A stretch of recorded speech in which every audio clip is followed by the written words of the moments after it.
असल में जब उसने निहारिका को जिया को अपने ऑफिस में बुलाते देखा था, तब से उसे पछतावा होने लगा था। उसे इतना पछतावा हुआ कि उसे भी पछतावा होने लगा। जिया ने हेड सेक्रेटरी की तरफ देखा। उस औरत के नैन नक्श अच्छे थे और उसकी बॉडी एवरेज से अच्छी थी। उसे पक्का 85 से ज्यादा नंबर मिलेंगे, क्योंकि वह निहारिका से भी ज्यादा खूबसूरत थी। उसके नेचर के साथ साथ ये भी साफ था कि वह किसी आम परिवार से नहीं थी। कम से कम उसके परिवार का बैकग्राउंड और सपोर्ट तो पक्का अच्छा था। इसलिए इन सब बातों को मिलाकर उसके पास ध्रुव को डेट करने का मौका था। लेकिन जब से इस औरत ने विलेन बनने का फैसला किया है, उसके लिए अच्छा बनने का कोई कारण नहीं था। वह कभी भी ऐसी नहीं थी जो बुराई का जवाब दया से दे। उसने औरत की विनती भरी आंखों को पूरी तरह से नजरअंदाज किया और कहा, मैं तुम्हें ढूंढने आई थी, लेकिन तुम्हारी हेड सेक्रेटरी ने मुझे अंदर नहीं आने दिया, क्योंकि मैंने पहले से अपॉइंटमेंट नहीं लिया था। ध्रुव को साफ पता था कि ये औरतें क्या सोच रही हैं। पहले जब अर्जुन अभी भी हेल्दी और पूरी तरह से ठीक ठाक था, तो उनकी नजरें हमेशा उस पर रहती थीं। हालांकि वह एक ईमानदार आदमी था, और जैसे ही उसने देखा कि वे ऐसे विचार रख रही हैं, उन्हें लगभग तुरंत नौकरी से निकाल दिया जाता था। लेकिन अब जब वह क्वाड्रिप्लेजिक हो गया था, तो उन्हें आखिरकार उसके बड़े भाई की याद आई। चूंकि ध्रुव भी उनके प्रति ज्यादा नरम था। तो तुमने उसे अंदर नहीं आने दिया, तुम खुद आकर मुझे इसकी रिपोर्ट क्यों नहीं की? ध्रुव ने चेहरे पर ठंडी नजर से पूछा। मुझे माफ करना डायरेक्टर ध्रुव, मुझे पता नहीं था कि उसने मुझसे कहा कि वे तुम्हें मेरे बारे में बताने के लिए मजबूर नहीं थे। जिया सच कह रहा था। यह सुनकर ध्रुव का चेहरा खराब हो गया। तुम्हें मुझे बताने के लिए मजबूर नहीं किया गया था। जोंगबो ने तुम पर इतना पैसा खर्च किया है सिर्फ इसलिए कि तुम फ्रंट डेस्क पर खिलखिलाओ और फ्लर्ट करो। डिप्टी डायरेक्टर सेक्रेटेरिएट की सेक्रेटरी के तौर पर तुम्हारी क्या ड्यूटी है? डायरेक्टर ध्रुव, मुझे सच में माफ करना, प्लीज मुझे एक और मौका दो। हालांकि यह काफी बेइज्जती वाली बात थी, लेकिन हेड सेक्रेटरी अपनी नौकरी नहीं खोना चाहती थी, क्योंकि वह झोंगबो एंटरटेनमेंट के कुछ सीनियर एग्जीक्यूटिव के काफी करीब थी। इस नौकरी से वह अपने फैमिली बिजनेस को बहुत फायदा पहुंचा पाई थी। इस समय उसे अफसोस हुआ। मैं तुमसे पूछ रही हूं, तुम्हारी क्या ड्यूटी है, बोलो। ध्रुव हेड सेक्रेटरी के साथ नरमी बरत रहे थे। मेरा काम क्लाइंट से मिलना और पूछना है कि क्या उनका कोई अपॉइंटमेंट है। अगर है तो मुझे उन्हें आपके ऑफिस लाना होगा और उन्हें चाय और नाश्ता देना होगा। और अगर उनका कोई अपॉइंटमेंट नहीं है, ध्रुव पूछते रहे, अगर वे बिना अपॉइंटमेंट के आए हैं, तो मुझे आपको या आपके पर्सनल असिस्टेंट को रिपोर्ट करना चाहिए, ताकि पता चल सके कि आप क्लाइंट से मिलने को तैयार हैं या नहीं। ठीक है, ऐसा नहीं लगता कि आपको समझ नहीं आया कि आपका काम क्या था। आप बस जानबूझकर जिया के साथ ऐसा कर रहे थे। ध्रुव ने एक जबरदस्त ऑरा बना लिया था और सेक्रेटरी पर बहुत सख्त हो रहा था। वह इस खूबसूरत औरत पर कोई रहम नहीं दिखा रहा था। ऐसा इसलिए था क्योंकि उस समय उसके ठीक बगल में एक छोटी लोमड़ी खड़ी थी। अर्जुन की सुरक्षा के बिना भी वह उसकी रक्षा करना चाहता था। वह छोटी लोमड़ी को दिखाना चाहता था कि अर्जुन के बिना भी वह उसे वह सब कुछ दे पाएगा जो वह चाहती है। हेड सेक्रेटरी ने देखा कि ध्रुव जिया के साथ दूसरों से थोड़ा अलग बर्ताव कर रहा था, क्योंकि वह सीनियर एग्जीक्यूटिव नहीं थी, इसलिए वह इससे पहले मीटिंग में नहीं थी। इसीलिए उसे पता नहीं था कि जिया अर्जुन की पत्नी है। वह और भी ज्यादा दुख और पछतावे से भर गई। वह इंसान जिसे वह इससे पहले पसंद करती थी, अपनी फीलिंग्स बताने से पहले ही पैरालाइज हो गया था। जब वह आखिरकार अपना प्यार और ध्यान ध्रुव की ओर मोड़ने में कामयाब हुई, तो एक अनजान औरत ने उसे उससे छीन लिया। मिस जिया, यह सब मेरा है, गलती मेरी है और मुझे सच में अफसोस है। प्लीज मुझ पर थोड़ी रहम करो। क्या आप डायरेक्टर ध्रुव से मेरी तरफ से कुछ अच्छे शब्द कह सकते हैं? जिया पूरे समय मुस्कुरा रही थी, और जब उसने हेड सेक्रेटरी की यह गुजारिश सुनी, तो उसने जवाब दिया, मैं क्यों करूं? मैं आपके लिए ऐसा करने के लिए मजबूर नहीं हूं। हेड सेक्रेटरी ऐसा जवाब सुनकर चुप रह गई। आसपास की दूसरी सेक्रेटरी भी हैरान रह गईं। वह बहुत बुरी थी। आपने हेड सेक्रेटरी के तौर पर अपनी ड्यूटीज को नजरअंदाज किया है। मुंबिया को रिपोर्ट करो और इस महीने की अपनी सैलरी लो। कल से यहां आपकी जरूरत नहीं होगी। डायरेक्टर ध्रुव, हेड सेक्रेटरी हैरान रह गईं। उनके परिवार ने उन्हें यह नौकरी दिलाने में बहुत मेहनत की थी। उन्होंने उस पर बहुत पैसा खर्च किया था, लेकिन वह अपने परिवार के लिए कुछ भी वापस लाने से पहले ही जाने वाली थी। हालांकि ध्रुव अब उनसे बात नहीं करना चाहते थे। वह जिया की ओर मुड़े और उनसे प्यार और नरमी से पूछा, जिया, तुम अब कहाँ जा रही हो? घर। मैं तुम्हें लिफ्ट दे दूंगा। इसकी कोई जरूरत नहीं है बड़े भाई, मैं खुद ही घर जा पाऊंगी, धन्यवाद। उन्हें प्यार से मना करने के बाद वह मुड़ी और चली गईं। ध्रुव, जो पीछे रह गए थे, कुछ देर तक लिफ्ट को घूरते रहे, फिर मुड़े और सेक्रेटरी को घूरते हुए उनके सुंदर चेहरे पर सकती थी। तुम अभी भी यहाँ क्यों हो? उसने मांग की।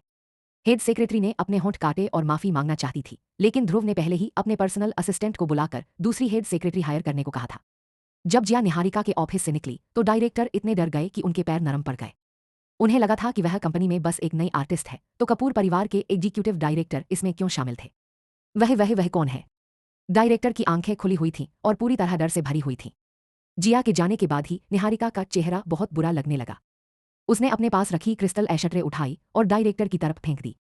डायरेक्टर ने अनजाने में उसे टाल दिया, और भले ही वह उन्हें लगी नहीं, लेकिन उन्हें अपनी रीढ़ की हड्डी में ठंडक महसूस हुई।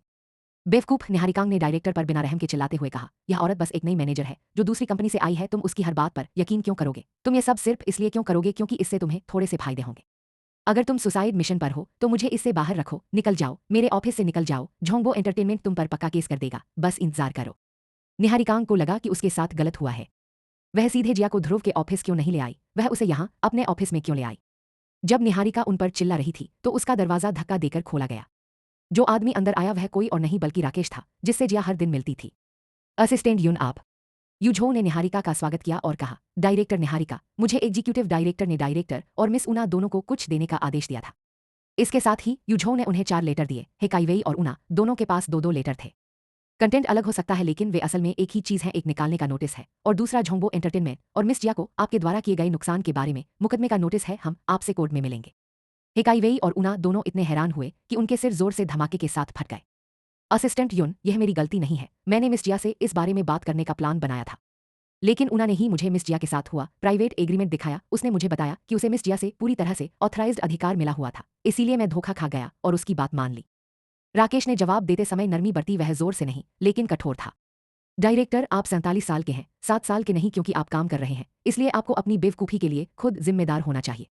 ऑपरेशंस डिपार्टमेंट के वाइस डायरेक्टर के तौर पर आपको एक मैनेजर ने आसानी से धोखा दिया, जो साफ तौर पर आपकी समझदारी की कमी दिखाता है। इससे यह भी पता चलता है कि आप झोंबो में काम करने के लिए सही कैंडिडेट नहीं है। हालांकि भले ही आप स्मार्ट ना हो, सीईओ को लगता है कि आप पैसे कमाने में सच में अच्छे हैं। तुमने झोंबो में सिर्फ 5 साल काम किया है, लेकिन इतने कम समय में तुम मुंबई शहर में 3 घर खरीद पाए। इसका मतलब है कि जब कंपनी के फायदे की बात आती है तो तुम बस बेवकूफ हो। जब यह कोई पर्सनल मामला होता है तो तुम काफी समझदार लगते हो। उस समय ही निहारिका के चेहरे का रंग पूरी तरह से उड़ गया था। वह उसे निहारिका सीईओ ने टारगेट किया था। सीईओ ने उसकी प्रॉपर्टीज को भी टारगेट किया था। ये प्रॉपर्टीज ये गैर कानूनी तरीकों से हासिल की गई थी। जब हे को एहसास हुआ कि वह बर्बाद हो गया है तो वह खड़ा नहीं रह सका और तुरंत जमीन पर गिर पड़ा।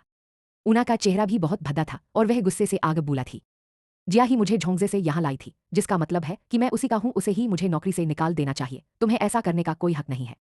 राकेश मुस्कुराते हुए बोली, तुमने झोंबो के साथ कॉन्ट्रैक्ट साइन किया है, जिया के साथ नहीं। तुम्हारे कामों से झोंबो एंटरटेनमेंट के फायदे को नुकसान हुआ है, इसलिए हमें तुम पर केस करने का हक है। मिस उना, हमने तुम्हें वकील का लेटर पहले ही भेज दिया है। प्लीज अपने लिए एक वकील कर लो और हर्जाने के पैसे का इंतजाम कर लो, नहीं तो तुम जिंदगी भर जेल में रहोगी।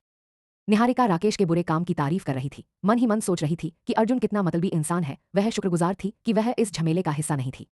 खैर, जैसे ही वह चुपचाप अपनी जीत का जश्न मना रही थी, राकेश ने निहारिका की ओर मुड़कर कहा, डायरेक्टर निहारिका, सीईओ को लगता है कि इस तरह के मामलों से निपटने और सही फैसला लेने के लिए तुम्हें अभी भी बेसिक नियमों की जानकारी नहीं है। आज की घटना ने दिखाया है कि तुम्हें अभी और अनुभव की जरूरत है, इसीलिए सीईओ ने तुम्हें आर्टिस्ट डायरेक्टर के पद से कुछ समय।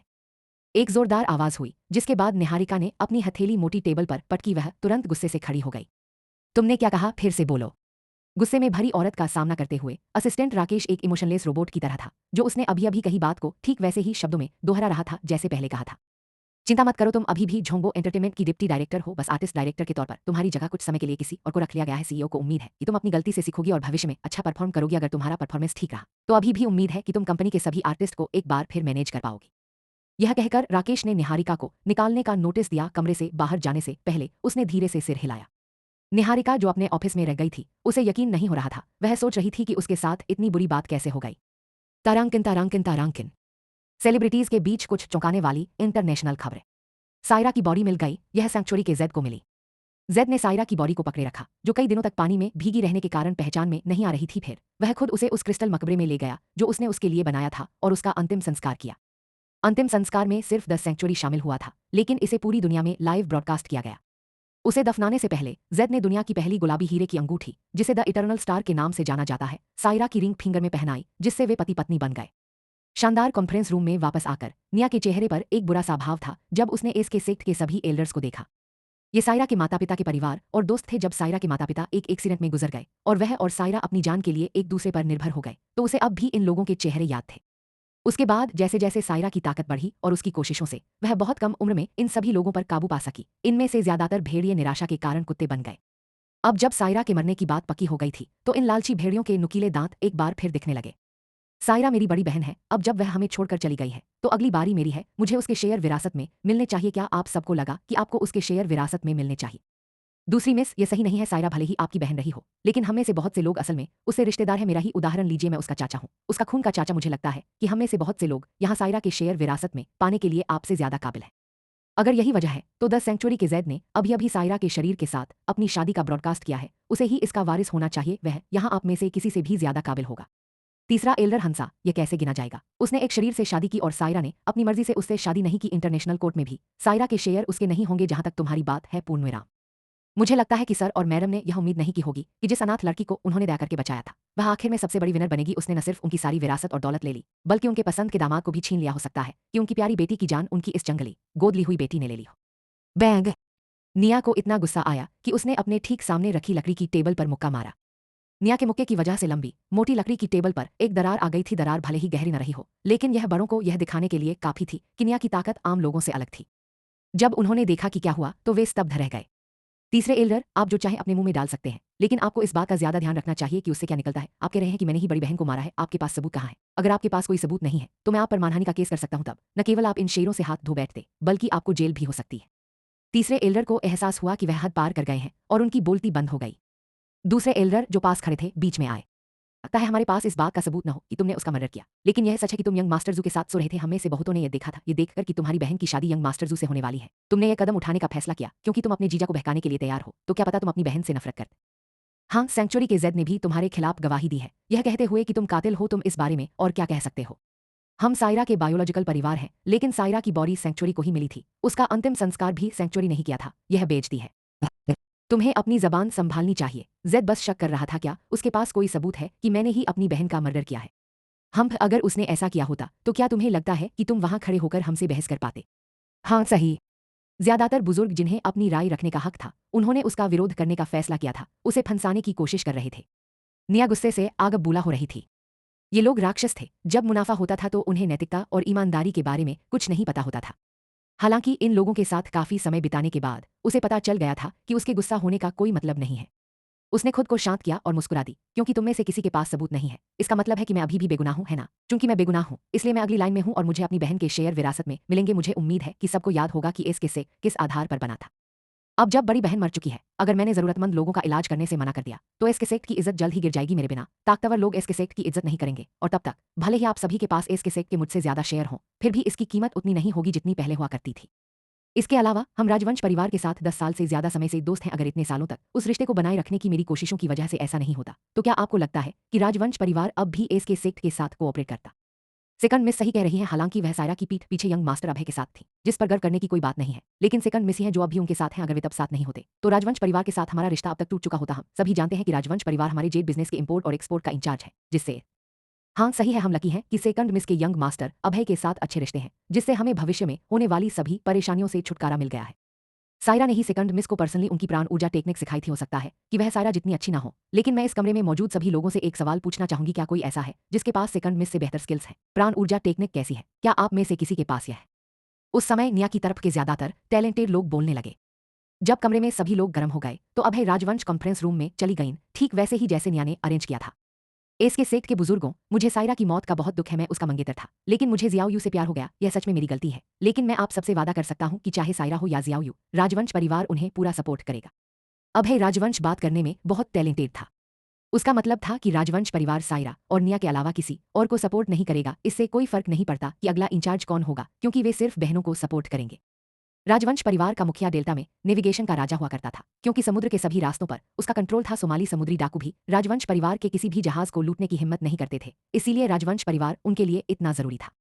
एस के सेक्ट के कई बिजनेस थे जिनके लिए समुद्र पार करना पड़ता था, और अगर वे राजवंश परिवार के साथ अपने रिश्ते खराब कर लेते तो उन्हें बहुत सारी दिक्कतों का सामना करना पड़ता। बुजुर्ग बेवकूफ नहीं थे। अपने स्टेटस और शेयर के अलावा उनके पास और कुछ नहीं था। उनके पास कोई मेडिकल स्किल नहीं थी, और वे राजवंश परिवार के साथ इतने करीबी रिश्ते नहीं रख पा रहे थे जैसे निया यूटोंग रख सकता था। साथ ही बिजनेस चलाने के बारे में थोड़ी जानकारी होने के अलावा उन्हें इसके सेक को बचाने के बारे में कुछ नहीं पता था, और जब अपने दुश्मनों से लड़ने की बात आती थी, जल्द ही ज्यादातर बुजुर्ग चुप हो गए। दूसरी मिस, आप सायरा का कितना हिस्सा चाध्रुवी? पहले बुजुर्ग ने खुद को पूछने से रोक नहीं पाया। मैं सारा नहीं लूंगा, लेकिन मुझे ज्यादातर चाहिए। वह कितना होगा? उसके बाद निया और एस के सेक के बुजुर्ग बैठ गए और बातचीत करने लगे कॉन्फ्रेंस रूम में। पूरे एक दिन बातचीत चलती रही, एक दिन दोपहर से लेकर अगले दिन दोपहर तक। आखिर में वे इस बात पर सोचने के बाद कि इससे सबको क्या फायदा होगा, एक एग्रीमेंट पर पहुंचे जब वे बहुत थके हुए और भूखे थे और सोच रहे थे कि आखिरकार वे अच्छे खाने के साथ सेलिब्रेट कर। सायरा की वकीलों की तय टीम अपनी विल लेकर आई। पूरी भीड़ जो पूरे एक दिन से परेशान थी चुप हो गई।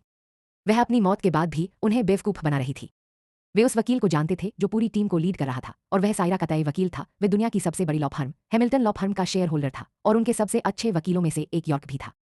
यॉर्क हमेशा की तरह मुस्कुराता हुआ नहीं दिख रहा था, इसके बजाय अब उसके चेहरे पर एक सख्त भाव था, और वे निया के ठीक सामने खड़ा था। उन्होंने एक डॉक्यूमेंट निकाला और कहा, मिस निया, इसके सेक के एल्डर्स, गुड मॉर्निंग। मैं सायरा का लॉयर यॉर्क हूँ। सायरा के साथ जो हुआ उसके लिए मुझे बहुत दुख है। अब मैं आप सभी को अनाउंस करूंगा कि सायरा इसके सेक में अपने से आप अनाउंसमेंट करना चाहते हैं। आप ऐसा करने के लिए क्वालिफाइड क्यों हैं? आप तो बस सायरा के लॉयर हैं। यहाँ मौजूद हर कोई इसके सेक्ट के इज्जतदार एल्डर्स हैं, वे आपसे ज्यादा क्वालिफाइड हैं। निया बांटना शब्द को लेकर खास तौर पर सेंसिटिव थे। कुछ एल्डर्स जो अपनी मनचाही चीज पाने में कामयाब रहे थे, वे अब निया को सपोर्ट कर रहे थे। आप ऐसा अनाउंसमेंट तभी कर सकते हैं जब सायरा ने यह विल हमारे सामने तब बनाई होती जब वह जिंदा थी, वरना आप अभी जो भी अनाउंसमेंट कर रहे हैं उसका एस के सेक्ट के मेंबर्स के बीच शेयर्स के बांटने पर कोई असर नहीं पड़ेगा।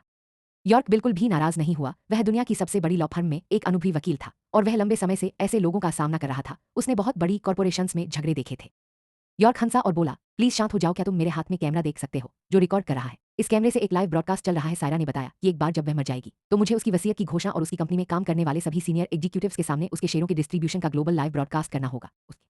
जैसे ही डिस्ट्रीब्यूशन शब्द एक बार फिर आया, निया का सिर घूमने लगा। वसीयत? यह कैसे हो सकता है कि कोई वसीयत हो? वह इतनी छोटी थी, उसे कैसे पता चलेगा कि वह मरने वाली है? यह नकली है। तुम्हारे पास जो वसीयत है वह पक्का नकली है। मिस निया, मेरे हाथ में जो वसीयत है वह असली है। यह साबित किया जा सकता है। अगर आपको यकीन नहीं है तो आप कोर्ट में केस कर सकती हैं। अभी के लिए मैं आपको सायरा का एक वीडियो दिखाऊंगा जिसमें वह अपनी वसीयत बता रही है। क्या यह सिर्फ कागज पर नहीं था, उसके पास वीडियो भी था। सब चौंक गए। वकील अपना प्रोजेक्टर भी लाए थे। स्क्रीन पर वह वीडियो दिख रहा था जो सायरा ने अपनी मौत से पहले रिकॉर्ड किया था। वे कैसे कह सकते थे कि यह कुछ नकली था? हाय, मैं सायरा हूं। जल्द ही एक बहुत खूबसूरत दिखने वाली औरत स्क्रीन पर दिखाई दी जिसके फीचर्स लगभग परफेक्ट थे। उसके फीचर्स बहुत अच्छे थे और उसमें एक मोहक चार्म था।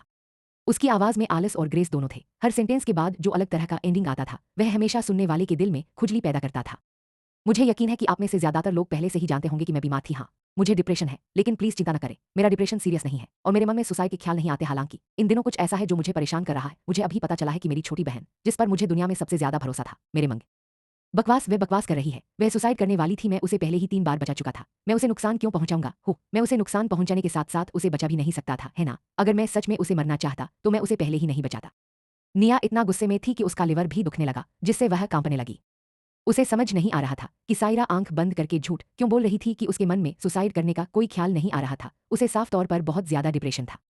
हाँ बिल्कुल, मैं पक्के तौर पर नहीं कह सकता कि मेरी छोटी बहन निया और मेरे मंगेतर अभय राजवंश मुझे मारने की कोशिश कर रहे हैं। मैं इसकी जांच कर रहा हूँ। हालांकि पछताने से अच्छा है कि पहले ही सावधान रहे। लाइन में अगली इंसान के तौर पर मेरी बहन निया को ही मेरे सारे शेयर और प्रॉपर्टी विरासत में मिलनी चाहिए थी, लेकिन जब मैंने उनकी एक साथ बिस्तर पर तस्वीरें देखी तो मुझे घिन आई। मैंने अपनी दौलत के लिए इतनी मेहनत की है तो मैं इसे इन कुत्तों की जोड़ी को क्यों दूं, जैसे रिबन में लिपटा हुआ तोहफा। तुम लोग क्या सोचते हो? इसलिए दूसरों को मेरी प्रॉपर्टी पर कब्जा करने से रोकने के लिए मैंने यॉर्क के नाम एक वसीयत बनाने का फैसला किया है। अब तक एस के सेक्ट के छोटे मोटे रैंडम बिजनेस के अलावा 5 मुख्य इंडस्ट्री में मेडिकल सुविधाएं, हॉस्पिटल, फार्मास्यूटिकल कंपनियां, रिजॉर्ट और ज्वेलरी शामिल हैं। ये सब मेरे कुछ दोस्तों और मेरी मदद से शुरू हुए थे। इनसे बहुत प्रॉफिट होता है और यह एस के सेक्ट की इनकम का लगभग 85% है। लेकिन ये सब मेरी बहन या एस के सेक्ट के बड़ों से जुड़े नहीं थे, इसलिए मेरी मौत के बाद सारे शेयर उन लोगों में बांट दिए जाएंगे जो मेरे साथ मिलकर इन प्रॉपर्टीज को डेवलप कर रहे थे। उनमें शामिल हैं एस के सेक्ट के बड़ों के साथ साथ निया की आंखें चौड़ी हो गईं जब सायरा की आवाज कुछ सेकंड के लिए रुकी। वे सच में जानना चाहते थे कि ये लोग कौन थे ताकि वे उनसे शेयर खरीद सके। खासकर निया, वह सच में इस कमीनी से दिल से नफरत करती थी। वह जानती थी कि यह सायरा का उससे बदला था। क्या सायरा ने सच में सोचा था कि इन प्रॉपर्टीज को दूसरों को देने से उसके पास इसे मानने के अलावा कोई और रास्ता नहीं बचेगा? जब तक वे एस के सेक्ट के थे वे उसके थे। अगर उसे पता चल गया कि ये लोग कौन हैं तो उसके पास उन्हें मारने के लाखों तरीके होंगे। सबका ध्यान खींचने के बाद सायरा ने आखिरकार बात की। वे शर्मा, ओबेरॉय, अथर्व और कार्तिक हैं। जहां तक शेयर्स के बंटवारे की बात है, मुझे यकीन है कि तुम चारों इस बारे में क्लियर हो। मुझे उम्मीद है कि तुम मेरे बिजनेस को एक और लेवल पर ले जा सकोगे। बाकी 15% की बात है, वे पूरी दुनिया में बंटेंगे और एस के सेक्ट के बड़े लोग उन्हें संभालेंगे। ये प्रॉपर्टीज पूरी तरह से तुम्हारी हैं। अगर वह दिन आता है जब मुझे मार दिया जाता है तो तुम एस के सेक्ट में रहना जारी रख सकते हो या तुम जा सकते हो। मुझे इससे कोई फर्क नहीं पड़ता। मेरी प्यारी छोटी बहन निया की बात है। शायद मुझे बचपन से ही अभय राजवंश पसंद नहीं था। वह बहुत ज्यादा पूंछ मारता था और मैं उसके लिए बहुत अच्छा हूं। लेकिन जब मैंने तुम दोनों को बिस्तर पर देखा तो मुझे कुछ ख्याल आया। एक कुतिया और कुत्ते का रिश्ता तो स्वर्ग में बनता है। मैं तुम्हें कुत्ते के साथ हमेशा खुश रहने की दुआ करता हूं और उम्मीद करता हूं कि तुम दोनों साथ में बूढ़े और हेल्दी हो सकोगे। क्या बकवास है, साथ में हेल्दी हो? निया गुस्से से आग बूला हो रही थी और उसके होंठ कांप रहे थे। इसका मतलब था कि इस मरी हुई कुतिया ने उसके लिए एक पैसा भी नहीं छोड़ा, यहां तक कि उसे पूरी दुनिया के सामने बेच भी दिया। और इतनी देर तक उसकी बातें सुनने के बाद भी निया को पता नहीं था कि शर्मा, ओबेरॉय, कार्तिक और अथर्व कौन थे। यह बहुत बेरहमी थी। जहां तक अभय राजवंश की बात है, जो उसके बगल में था वह भी हारा हुआ लग रहा था। वह सायरा से प्यार करता था, निया से भी ज्यादा। अगर सायरा ने उसके साथ थोड़ा बेहतर बर्ताव किया होता तो क्या वह निया के साथ बिस्तर पर होता? नहीं। साथ ही उसने कभी उसे अपना मंगेतर नहीं माना था। उन्होंने कभी हाथ भी नहीं पकड़ा था। ऐसा इसलिए था क्योंकि उसके दिल की गहराइयों में वह बस उसका कुत्ता था। यह कैसी विल है? शर्मा, ओबेरॉय, कार्तिक और अथर्व कौन है? इसके सेक्ट के हेड के तौर पर अगर मुझे यह भी नहीं पता कि वे कौन है तो हम उनकी बात क्यों सुने? यह असली नहीं है। मैं इस विल को नहीं मानता, यह नकली है। माफ करना मिस निया, सायरा की वसीयत सच्ची और वैलिड है। उन्होंने न सिर्फ अपनी वसीयत बनाते हुए एक वीडियो रिकॉर्डिंग छोड़ी है, बल्कि एक लिखी हुई वसीयत भी है। साथ ही मैं खुद उनके साथ दुनिया के सबसे ज्यादा अथॉरिटेटिव सर्टिफिकेशन सेंटर में नोटराइजेशन के लिए गया था वसीयत बनाने से पहले। सर्टिफिकेशन सेंटर ने उनकी मेंटल हालत की जांच की ताकि यह पक्का हो सके। मिस सायरा के शेयर उनकी पर्सनल चीजें हैं और उनका एस के सेक्ट से कोई लेना देना नहीं है, इसलिए आपको इसे बांटने का कोई हक नहीं है। आप एस के सेक्ट की हेड हैं और एस के सेक्ट के बिजनेस से होने वाला प्रॉफिट आपको ही मिलेगा। हालांकि आज से ये सभी अब एस के सेक्ट के नहीं है। दूसरे शब्दों में ये सभी प्रॉपर्टी पहले प्रॉफिट में रही होंगी और प्रॉफिट मिस सायरा ने पर्सनली बांटा होगा। हालांकि अब से चाहे वे कितनी भी प्रॉफिट वाली हों, एस के सेक्ट को प्रॉफिट में से सिर्फ 15% ही मिल पाएगा। मैंने तुम्हें पहले ही बता दिया था कि मैं इस वसीयत को नहीं मानती। निया अब पहले जैसी कमजोर और नरम नहीं थी, अब उसके चेहरे पर गुस्सा था। हालांकि यॉर्क पर उसका कोई असर नहीं हुआ, वह बोलता रहा, मिस निया, इसका इस बात से कोई लेना देना नहीं है कि आप इस वसीयत को मानती हैं या नहीं। आपके पास इन प्रॉपर्टीज के शेयर या मैनेजमेंट राइट्स नहीं है, वे शुरू से ही आपकी नहीं थी, तो आप इस पर कैसे कमेंट कर सकती हैं। मैं यहाँ सिर्फ मिस सायरा की वसीयत अनाउंस करने आया हूँ जहाँ तक उनके शेयर्स की बात है। जय। फिर वह अपने वकीलों की बड़ी टीम के साथ कॉन्फ्रेंस रूम से बाहर निकला और 3 हेलीकॉप्टर में वहां से चला गया। समुद्री हवा चल रही थी और लहरें चट्टानों से टकरा रही थीं। निया और एस के संप्रदाय के बड़े बुजुर्ग उनके पीछे भागे, लेकिन उन्हें सिर्फ हेलीकॉप्टर दिखे जो बहुत दूर थे और चट्टानों से टकरा रही बड़ी बड़ी लहर। चट्टानों पर जो जबरदस्त असर हुआ वह इस मीटिंग के उनके दिलों पर पड़े असर जैसा था। पता लगाओ कि ये 4 लोग कौन हैं। शर्मा, ओबेरॉय, कार्तिक और अथर्व। प्रॉपर्टीज इसके सेक्ट की थी और मैनेजमेंट के अधिकार हमारे पास है। मुझे नहीं लगता कि मैं ये पता लगा पाऊंगी कि सबसे बड़े शेयर होल्डर कौन है। निया ने गुस्से में दांत भींचते हुए ऑर्डर दिया। जब जिया कपूर हवेली वापस आई तो अर्जुन, जो अक्सर अपने बेडरूम में लेटा रहता था, अपने बिस्तर पर नहीं था। हैरानी की बात है कि वह स्टडी में कुछ काम निपटा रहा था। जब जिया ने दरवाजा खटखटाया और कमरे में गई तो उसने देखा कि एक आदमी सूट पहने हुए टेबल के पास बैठा है और अपने सामने रखे कुछ डॉक्यूमेंट्स को ध्यान से देख रहा है। तेज धूप पैनोरमिक खिड़की से कमरे में आ रही थी, जो कमरे के अंधेरे से टकरा रही थी। धूप उसके पास से गुजर रही थी और उनके बीच एक हल्की सी परछाई बन गई थी। उसका एक हिस्सा एक हल्की चमक से ढका हुआ था जो बहुत ही अनरियलिस्टिक लग रहा था। वह उसे तभी साफ देख सकती थी जब वह एक और कदम और पास जाए। उसने अभी भी पिछली मीटिंग वाला वही सूट पहना हुआ था। सूट पर किया गया शानदार काम उसके शरीर के फिगर को परफेक्ट बना रहा था। उसके कॉलर से टाई हटा दी गई थी और उसे ज्यादा आराम देने के लिए उसके सूट के नीचे शर्ट के पहले 2 बटन खोल दिए गए थे।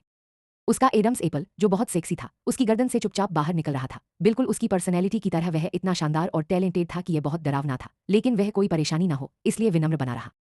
इस समय वह अपनी व्हील चेयर पर बैठा था, जिससे उसके चेहरे के फीचर्स उसके शरीर के बाकी हिस्सों से अलग दिख रहे थे।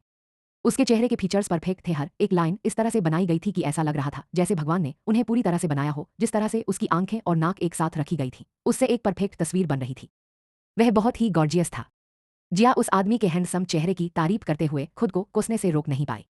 अर्जुन की बात करें तो उसने देखा कि कमरे में कोई है, इसीलिए वह मुड़ा। जब उसने देखा कि यह जिया है तो उसकी नजरें वहीं टिक गईं। वह इस बात से इनकार नहीं कर सकता था कि उसकी प्यारी पत्नी ने सच में उसका ध्यान खींचा था और उसे जानने की इच्छा जगाई थी। क्योंकि वह उस पर ध्यान दे रहा था, उसे एहसास हुआ कि पिछले 3 महीनों से जब वह कंपनी से गैरहाजिर था तो कुछ सीनियर एग्जीक्यूटिव उसके होने के बारे में भूल ही गए थे। इससे पहले उसे कोई फर्क नहीं पड़ता था क्योंकि वह पहले से ही पैरालाइज्ड था। उसने जिंदगी से उम्मीद खो दी थी, इसलिए उसे कंपनी की कोई परवाह नहीं थी। हालांकि जब उसने देखा कि उसे कैसे बुली किया गया था तो उसके दिल में एक अजीब सा गुस्सा था। अब वह जो था उसे इग्नोर करना। हाँ करो, अपनी पत्नी को इग्नोर करना बिल्कुल नहीं। इससे कोई फर्क नहीं पड़ता था कि उनकी शादी 1 महीने चलेगी या 2 महीने, या वह अगले 6 महीने तक जिंदा रह पाएगा। भले ही भविष्य में उसके लिए सच में खड़ा होना मुमकिन हो, जब तक वह जिंदा था वह नहीं चाहता था कि उसे बुली किया जाए। क्योंकि वह उससे शादीशुदा था, भले ही वह उसे अपनेपन से खुश नहीं कर पाया, फिर भी वह उसे सुरक्षा का एहसास दिला पाएगा। जब उसने उस हैंडसम आदमी को अपनी ओर देखते हुए देखा तो जिया ने अर्जुन की आंखों में देखा और उसे फ्लर्ट करने वाली नजरों से देखना शुरू कर दिया, जिसके बाद उसने एक सेक्सी प्यारी सी मुस्कान दी। अगर यह ध्रुव होता तो उसे ऐसा लगता कि यह एहसास 1000 साल पुरानी किसी लोमड़ी के घूरने जैसा है। शायद ऐसा इसलिए था क्योंकि अर्जुन की आंखों में कुछ गड़बड़ थी, या शायद यह पैनोरमिक खिड़की से आ रही धूप की वजह से था, लेकिन उसे लगा कि उस औरत की मुस्कान थोड़ी अजीब लग रही थी।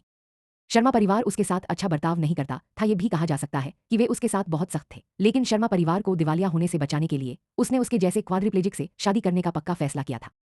राजीव भी उसके साथ अच्छा बर्ताव नहीं कर रहा था, लेकिन दूसरी पार्टी से थोड़ा सा प्यार और देखभाल पाने के लिए वह उससे शादी करने को तैयार थी। यहां तक कि राजीव की आंटी के साथ इतना गलत एग्रीमेंट भी किया। कपूर परिवार से मिले पैसे भी उसने अपने परिवार और अपने एक्स को दे दिए थे। उसने अपने लिए कुछ नहीं छोड़ा था। उससे शादी करने के बाद वह पहले कभी उसके साथ अच्छा नहीं रहा, लेकिन वह फिर भी चुपचाप उसके कमरे में आकर सिर्फ उसकी मसाज और एक्यूपंक्चर करने को तैयार रहती थी। उसने उसकी जान भी बचाई थी।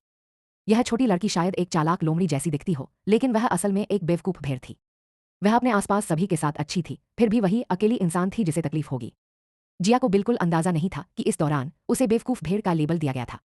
उसने अपनी पतली कमर, जो बहुत मुलायम और लचीली थी, को घुमाया और अर्जुन की तरफ चली गई। फिर उसने उसकी तारीफ करना शुरू किया। आज सुबह तुमने जो किया उसके लिए मुझे तुम्हें धन्यवाद देना है। जब मैंने तुम्हें प्रोजेक्टर स्क्रीन पर देखा तो तुम बहुत शानदार लग रहे थे, एक सच्चे तानाशाह की तरह। जिया की तारीफ बहुत सीधी थी। ऐसा इसलिए था क्योंकि अपनी पिछली जिंदगी में उसने अपने आसपास के सभी आदमियों की इसी तरह तारीफ की थी। आमतौर पर उसके आसपास के आदमी तारीफ मिलने के बाद भी उसके साथ फ्लर्ट करते रहते थे, ताकि उसका पसंदीदा आदमी बनने का उनका लक्ष्य पूरा हो सके। लेकिन जब अर्जुन ने उसे यह कहते सुना कि वह बहुत शानदार है तो उसने अपने होंठ सिकोड़ लिए और उसके कान लाल हो गए। उसकी स्किन बहुत गोरी थी और सूरज की रोशनी उसके चेहरे पर पड़ते ही वे तुरंत चमकीले गुलाबी हो गए। जहां तक उसके एक्सप्रेशन की बात है, वह एक ऐसे बच्चे जैसा लग रहा था जिसकी टीचर ने कुछ सही करने के लिए तारीफ की हो और उसे ऐसा लग रहा था जैसे उसे अपनी पीठ सीधी करनी है। उसने फॉर्मल तरीके से जवाब दिया, मैं तुम्हारा पति हूं, तुम्हारे अधिकारों की रक्षा करना मेरा काम है। तुम्हें इसके लिए मुझे धन्यवाद देने की जरूरत नहीं है। तुम्हें बस भविष्य में ज्यादा सावधान रहना चाहिए। दूसरों पर आंख बंद करके भरोसा मत करो। कुछ लोग सिर्फ अपने फायदे के लिए कुछ भी कुर्बान करने को तैयार रहते हैं। जब जिया ने उसका जवाब सुना तो उसे एहसास हुआ कि अर्जुन को उसकी काबिलियत के बारे में कोई अंदाजा नहीं था। इसीलिए उसने ग्लैमरस तरीके से अपनी मुट्ठी उठाई और उसे घुमाते हुए कहा, चिंता मत करो, मैं एक स्मार्ट लड़की हूं, कोई मेरा फायदा नहीं उठा पाएगा। उसकी थोड़ी उठी हुई ठुड्डी और सीधी नाक को देखकर चाहे आप उसे किसी भी एंगल से देखें, वह एक घमंडी छोटी बच्ची जैसी लग रही थी जिसे दुनिया के बुरे पापों के बारे में कोई अंदाजा नहीं था। उसे कोई अंदाजा नहीं था कि यह छोटी लड़की कैसे सुरक्षित रूप से बड़ी हो गई थी। हालांकि वह एक्यूपंक्चर में बहुत टैलेंटेड थी, इसीलिए उसे खुद पर इतना भरोसा था। उसकी स्किल्स कमाल की थी। चाहे जो भी हो, जिया ने उसकी मदद की थी। उसने उसे जो मदद और उम्मीद दी थी उसके मुकाबले उसने जो चीजें उसे दी थीं वे बताने लायक भी नहीं थीं। अगर भविष्य में कोई तुम्हारा फायदा उठाने की हिम्मत करे तो अगर तुम्हें मेरी मदद की जरूरत हो तो मुझे बताना। जिया की आंखें चमक उठीं, जरूर। यह देखकर कि वह अचानक कैसे रुक गई, अर्जुन ने अपनी भौहें चढ़ाईं और पूछा, क्या तुम्हें कुछ और चाहिए? इससे पहले वह हमेशा डैडी रही थी, दूसरों की मदद करती थी, उसने कभी किसी और को अपना नहीं बनने दिया। इसीलिए उसके लिए अपने नए डैडी से कुछ मांगना मुश्किल था। यह कुछ ऐसा था जो उसने 5 साल की उम्र से नहीं किया था। चूंकि तुमने मुझसे शादी करने का फैसला कर ही लिया है तो तुम्हें यकीन करना चाहिए कि मुझमें तुम्हारी सभी परेशानियां और प्रॉब्लम सॉल्व करने की काबिलियत है। जब तक तुम मुझसे तुरंत खड़े होने की उम्मीद नहीं करती, बाकी सब ठीक है। असल में भले ही जिया ने एक शब्द भी नहीं कहा, लेकिन अर्जुन को पहले से ही पता था कि वह क्या चाहती है। इस औरत के बैंक अकाउंट में $10,000 से भी कम पैसे बचे थे। और जैसा कि उम्मीद थी, थर्ड यंग मास्टर, चलो साथ मिलकर कोई बिजनेस करते हैं। अर्जुन दुखी हुआ जब उसने सुना कि वह उसे कैसे बुलाती है। तुमने मुझे क्या कहा? अर्जुन, जिया ने तुरंत अपना नाम बदल लिया। खैर, चाहे वह थर्ड यंग मास्टर हो या अर्जुन, उसके लिए यह एक ही था। वैसे भी यह सच्ची बात नहीं थी क्योंकि वह अब अपनी जिंदगी में किसी आदमी को नहीं चाहती थी। हालांकि अर्जुन खुश थी और उसने अच्छे मूड में उसे जवाब दिया, कैसा बिजनेस? मुझे 20 मिलियन उधार दो और 3 महीने बाद मैं तुम्हें 30 मिलियन लौटा दूंगी, कैसा रहेगा? जिया प्रोजेक्ट के बारे में बताने ही वाली थी कि तभी अर्जुन ने उसे टोकते हुए कहा, जरूर। जिया हैरान रह गई। क्या तुम यह नहीं पूछोगे कि मैं किस प्रोजेक्ट में इन्वेस्ट करूंगी? अगर तुम सिर्फ 3 महीने में 50% प्रॉफिट कमा सकती हो, जब तक कि वह कुछ भी गैर कानूनी ना हो, तो यह पक्का एक अच्छा प्रोजेक्ट है। तुम्हें इस बात की चिंता नहीं है कि मैं सारा पैसा गंवा सकती हूँ? जिया अपना सिर झुकाकर उसे देख रही थी। उसके चेहरे का एक्सप्रेशन ऐसा था जैसे किसी ने उसका फायदा उठाया हो, लेकिन फिर भी वह मासूम होने का नाटक कर रही थी। जब अर्जुन ने देखा कि वह कैसे नाटक कर रही है तो उसकी आंखों में एक हल्की सी मुस्कान थी जो उसके चेहरे पर बहुत कम देखी जाती थी। क्या तुमने अभी नहीं कहा था कि तुम स्मार्ट हो और कोई तुम्हारा फायदा नहीं उठा पाएगा? हाँ सही है, जिया ने सिर हिलाया और कहा, जो लोग मेरा फायदा उठाने की हिम्मत करेंगे वे दुखी होंगे। वे या तो बहुत सारा पैसा गंवा देंगे या गुस्से में मर भी जाएंगे। तो फिर मुझे क्यों चिंता करनी चाहिए? तुम्हें इन पैसों की कब जरूरत है? जितनी जल्दी हो सके। अगर आज तुम्हारे पास एक्स्ट्रा पैसे हैं तो तुम मुझे अभी दे सकती हो। जब उसने यह कहा तो अर्जुन चुप हो गई। जिया को लगा कि वह अभी भी इसके बारे में सोच रहा है और बस उसे बताने ही वाला था कि वह इसके लिए कुछ दिन ले सकता है क्योंकि यह बहुत अर्जेंट नहीं था, लेकिन इसके बजाय उसे टोक दिया गया। लो, मैंने इसे पहले ही तुम्हारे अकाउंट में ट्रांसफर कर दिया है। कुल $50 मिलियन, 20 मिलियन को अपने इन्वेस्टमेंट फंड के तौर पर इस्तेमाल करो और एक्स्ट्रा $30 मिलियन तुम्हारे ऑपरेटिंग फंड होंगे क्योंकि तुम्हें अपने बिजनेस के लिए इसकी जरूरत होगी। मैं 30 मिलियन पर कोई इंटरेस्ट नहीं मांगूंगा। जब तुम अपने इन्वेस्टमेंट से प्रॉफिट कमाओगे तो मुझे कुल 60 मिल। इतनी जल्दी? तुमने यह इतनी जल्दी कैसे किया? जिया हैरान रह गई। वह तुरंत स्टडी टेबल के चारों ओर घूमी, अर्जुन के पास गई और उसकी व्हीलचेयर के पास खड़ी हो गई। तब उसे एहसास हुआ कि उसकी व्हीलचेयर काफी आरामदायक थी। उसका नरम शरीर नेचुरली उस पर टिका हुआ था। जैसे ही वह उस पर झुकी, अर्जुन ने उसे स्टेबल करने के लिए जल्दी से व्हीलचेयर को सिग्नल भेजे क्योंकि इससे पहले उसे ठीक नहीं किया गया था। जिया को कोई अंदाजा नहीं था कि ऐसा हो रहा है। उसे बस महसूस हुआ कि उसकी व्हीलचेयर लंबी और आरामदायक थी और उसकी नजरें अर्जुन के कंप्यूटर पर टिकी थी जो ठीक उसके सामने था। स्क्रीन पर बैंक का पेमेंट इंटरफेस दिख रहा था और वह देख सकती थी कि अर्जुन ने पहले ही ट्रांजैक्शन कर दिया था। हालांकि ऐसा नहीं लग रहा था कि उसने इससे पहले कुछ किया हो। तुमने यह कैसे किया? तुमने अपने कंप्यूटर को इतनी आसानी से कैसे कंट्रोल किया? क्या तुम मेरे सिर पर लगे इलेक्ट्रोमैग्नेटिक क्लिप देख सकते हो? अर्जुन ने सब्र से पूछा। हाँ, अंदर एक चिप है जो मैंने पहले बनाई थी और उसे इन क्लिप के अंदर रखा गया है। ये चिप खास तौर पर उन लोगों के लिए डिजाइन की गई थी जो पैरालाइज्ड हैं या जिन्हें स्पाइनल ट्रॉमा है लेकिन फिर भी होश में है। इन इलेक्ट्रोमैग्नेटिक क्लिप के जरिए सोचने या सिग्नल देने से चिप कंप्यूटर पर सिग्नल भेजती है, इसलिए मुझे इसे अपने हाथों से ऑपरेट नहीं करना पड़ता। यह बहुत कूल है। मुझे इसके बारे में पता क्यों नहीं था? यह कब से अवेलेबल है? जिया हैरान रह गई क्योंकि वह कुछ बहुत मुश्किल बीमारियों के कांटेक्ट में रही थी, इसलिए उसके बहुत सारे पेशेंट पॉजिटिव थे जो अब भी बाहरी दुनिया से कांटेक्ट में रहना चाहते थे, लेकिन उन्हें ऐसा करने का कोई आसान तरीका नहीं मिल रहा था। मेरे पैरालाइज होने से पहले इसे मार्केट में नहीं लाया गया था। मैंने कभी सोचा भी नहीं था कि मैं इसे टेस्ट करने वाली पहली इंसान होंगी। अगर आप इसे मार्केट में लाते तो आप इस चिप से बहुत सारा पैसा कमा पाते। अर्जुन को समझ नहीं आ रहा था कि क्या कहे। जिसने भी उसकी बात सुनी होती वह कम से कम उसे दिलासा देने की कोशिश तो करता है ना। क्या इस औरत की नजरें सिर्फ पैसे पर थीं? ऐसा क्यों लग रहा है कि तुम्हें सच में पैसा कमाना पसंद है? क्या तुम्हें नहीं? लेकिन मेरी इसके लिए इच्छा उतनी बड़ी नहीं है जितनी पहले हुआ करती थी, शायद इसलिए क्योंकि मैंने इससे पहले ही बहुत कुछ कमा लिया था और अब यह सब सिर्फ नंबरों की एक सीरीज है। जब आप इसका इस्तेमाल नहीं कर सकते तो आपकी इसके लिए इच्छा कम हो जाती है। साथ ही मैं अब पैरालाइज्ड हूं और बाकी जिंदगी बिस्तर पर ही रहूंगा। मेरे पास वैसे भी करने के लिए कुछ भी। जिया आखिरकार इसे और बर्दाश्त नहीं कर सका। तुम यह कहना बंद कर सकते हो कि तुम पैरालाइज्ड हो। ऐसा नहीं है कि तुम इससे ठीक नहीं हो पाओगे। जब तुम इससे पूरी तरह ठीक हो जाओगे तभी तुम अपनी दौलत से जो चाहो खरीद सकते हो। या एक मॉल, एक आइलैंड, एक यॉट, एक प्लेनेट हो सकता है। इस जमाने में हर चीज की कुछ कीमत होती है और सिर्फ पैसा ही तुम्हारे लिए सच्चा वफादार होगा। खैर, मैं कभी शिकायत नहीं। जिया के मुंह से निकले शब्दों से अर्जुन हैरान रह गई। तुम मुझे क्यों घूर रहे हो? एक आइलैंड, एक यॉट, एक प्लेनेट, क्या ये ऐसी बातें थीं जो एक छोटे परिवार की बेटी कहती? हाँ, मैं आइलैंड समझ सकती हूँ, लेकिन तुम्हें यॉट की क्या जरूरत है? जिया रुक गई क्योंकि उसने अपनी पिछली जिंदगी में सिर्फ एक एक्सपेरिमेंट के तौर पर यॉट खरीदा था, लेकिन यह ऐसी बात नहीं थी जो वह उसके मुंह पर कह सके। वह खैर, तुम एक यॉट खरीद सकते हो और उसे नाइट क्लब में बदल सकते हो और पॉपुलर सेलिब्रिटीज को पार्टी के लिए बुला सकते हो। फ्लाइट्स कौन देगा? तुम बिल्कुल। खैर, तुम्हारी यॉट पर आने वाले ज्यादातर सेलिब्रिटीज हवाई जहाज खरीद सकते हैं, है ना? अर्जुन थोड़ी देर चुप रही और फिर उसके सवाल का जवाब दिया। कियान, कियान, मुझे लगता है कि तुम्हें अमीर लोगों के बारे में गलतफहमी है। कैसी गलतफहमी? जिया को लगा कि वह उलझन में है। हर अमीर आदमी प्राइवेट प्लेन नहीं खरीद सकता और खुले समुद्र में यॉट पर पैसे खर्च नहीं कर सकता। इस दुनिया में बहुत से लोग अपने प्राइवेट जेट नहीं खरीद सकते। अगर हम उन्हें पाने के लिए अपने प्लेन उड़ाएंगे तो हम ज्यादा प्रॉफिट नहीं कमा पाएंगे। अब जिया चुप हो गई। वह खुद को यह पूछे बिना नहीं रह सकी, क्या प्रॉफिट कमाना इतना जरूरी है? जिया के सवाल की वजह से अर्जुन एक बार फिर चुप हो गया। उसे अचानक लगा कि वह पहले बहुत छोटी सोच वाला था और चीजों को अच्छी तरह से नहीं देख पा रहा था। उसने मन में यह भी सोचा कि उसे जिंदा रहते हुए और पैसे कमाने चाहिए। उसे डर था कि मरने से पहले ही उसकी पत्नी उसकी सारी दौलत खत्म कर देगी। क्या हुआ? तुम कुछ क्यों नहीं कह रहे हो? कुछ नहीं, मुझे अभी एहसास हुआ कि तुम सही थे, मैं बहुत छोटी सोच वाला था। जब जिया ने उसका जवाब सुना तो उसके चेहरे पर एक बड़ी सी मुस्कान आ गई। सही, तुम्हें एक बॉस जैसा स्वभाव और घमंड होना चाहिए। हम यह सारी दौलत इसलिए कमा रहे हैं ताकि हम इसका इस्तेमाल कर सकें। हम सिर्फ इसलिए पैसे नहीं कमा रहे हैं कि हम चाहते हैं कि हमारी दौलत प्रेग्नेंट हो जाए और बच्चे पैदा हों। अर्जुन ने सहमति में सिर हिलाया। तुम सही हो। जिया और अर्जुन काफी देर तक बातें करते रहे। सबने कहा कि उससे बात करना मुश्किल था क्योंकि उसका गुस्सा बहुत खराब था और उसे दूसरों को नजरअंदाज करना पसंद था। हालांकि उसके साथ कुछ समय बिताने के बाद उसे लगा कि अर्जुन बहुत अच्छा इंसान है। वह उससे किसी भी चीज के बारे में बात कर सकती थी। इस बात के अलावा कि वह कुछ देर के लिए खड़ा नहीं रह पाएगा। यह आदमी हैंडसम, सेक्सी, फ्रेंडली और बहुत उदार था। वह एक नरम तानाशाह की एकदम सही परिभाषा था। जिया को अचानक एहसास हुआ कि जब वह अपनी पिछली जिंदगी में बॉस थी तो उसका रवैया कितना मतलबी था। इसीलिए इतने सारे लोग उससे नफरत करते थे और उसे मरवाना चाहते थे। अब जब वह मर चुकी है तो उनमें से कई लोग खुशी से उछल रहे होंगे, है ना? अर्जुन ने देखा कि जिया बात करते समय उसे घूर रही थी, लेकिन उसे ऐसा लग रहा था जैसे वह उसके आर पार किसी और को देख रही हो। जब उसे याद आया कि यह औरत उस आदमी की वजह से उसके जैसे क्वाड्रिप्लेजिक से शादी करने को तैयार थी तो अर्जुन दुखी हो गया। यह पहली बार था जब उसकी असल में कोई कानूनी पत्नी थी। भले ही वह उससे प्यार न करती हो, फिर भी उनके बीच वफादारी होनी चाहिए। वह पूछना चाहता था कि क्या इस इन्वेस्टमेंट का इस्तेमाल किन्हीं पर किया जाएगा, लेकिन आखिर में वह फिर भी इसे रोक ही लेता है। जैसे ही अर्जुन का मूड खराब हुआ, दरवाजे पर दस्तक हुई। अंदर आ जाओ। जब उसने अंदर से जवाब सुना तो सोफिया इतनी खुश हुई कि वह लगभग उछल ही पड़।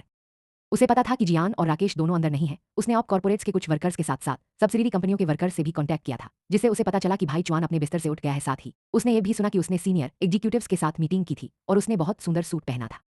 इसलिए उसने तुरंत किचन से चिड़िया के घोंसले का एक कटोरा तैयार करने को कहा और खुद उसे उसके कमरे में ले आई। उसे यह भी पता चला कि जिया आज सुबह झोंगबो एंटरटेनमेंट में था, तो यह उसका मौका था। सोफिया ने एक प्यारी सी ड्रेस पहनी और ध्यान रखा कि वह साफ सुथरी दिखे। उसने हल्का मेकअप किया हुआ था और पहले से ज्यादा अच्छी लग रही थी। वह खुशी से कमरे में जा रही थी, लेकिन जैसे ही उसने स्टडी का सीन देखा वह हैरान रह गई। जिया है? क्या यह औरत आज कंपनी में नहीं थी? वह इतनी जल्दी क्यों वापस आ गई? वापस आने पर उसने उनसे नमस्ते भी नहीं किया, सीधे भाई अर्जुन की स्टडी में चली गई। सबसे जरूरी बात यह थी कि वह भाई अर्जुन की टेबल के सामने नहीं बैठी थी, बल्कि वह ठीक उनके बगल में खड़ी थी। उसका लोमड़ी जैसा शरीर भाई अर्जुन की व्हील चेयर से टिका हुआ था। जब जिया ने सोफिया का साफ सुथरा चेहरा देखा तो वह एक बुरी शैतानी मुस्कान दिए बिना नहीं रह सकी। आप बहुत अच्छी औरत हैं मिस सोफिया, आपको सच में दूसरे लोगों के पतियों का ख्याल रखना पसंद है। आज आप यहाँ क्या लेकर आई हैं? जिया के मजाक और मजाक का सामना करते हुए सोफिया को अंदर से इतना गुस्सा आया कि ऐसा लगा जैसे लाखों चींटियां उसके दिल को काट रही हों। हालांकि दो बार उसका सामना करने के बाद उसे एहसास हुआ कि उसे जिया को उकसाना नहीं चाहिए, और वह भी भाई अर्जुन की कानूनी पत्नी थी, तो चाहे कुछ भी हो, जिया का सामना करते समय वह अभी भी बुरी हालत में थी। इसलिए सोफिया ने अपने दिल का गुस्सा दबाया और अर्जुन से कहा, भाई अर्जुन, मैंने खुद तुम्हारे लिए चिड़िया के घोंसले का एक कटोरा बनाया है। अपना काम जारी रखने से पहले तुम्हें इसे ले लेना चाहिए। जिया की पर्सनैलिटी बहुत मजबूत थी, इसलिए उसे उसके जैसा नहीं होना चाहिए था। इस समय उसे अपना कमजोर पक्ष दिखाना चाहिए, क्योंकि भाई अर्जुन के लिए जिया को नजरअंदाज करके उसे नोटिस करने का यही एकमात्र तरीका होगा।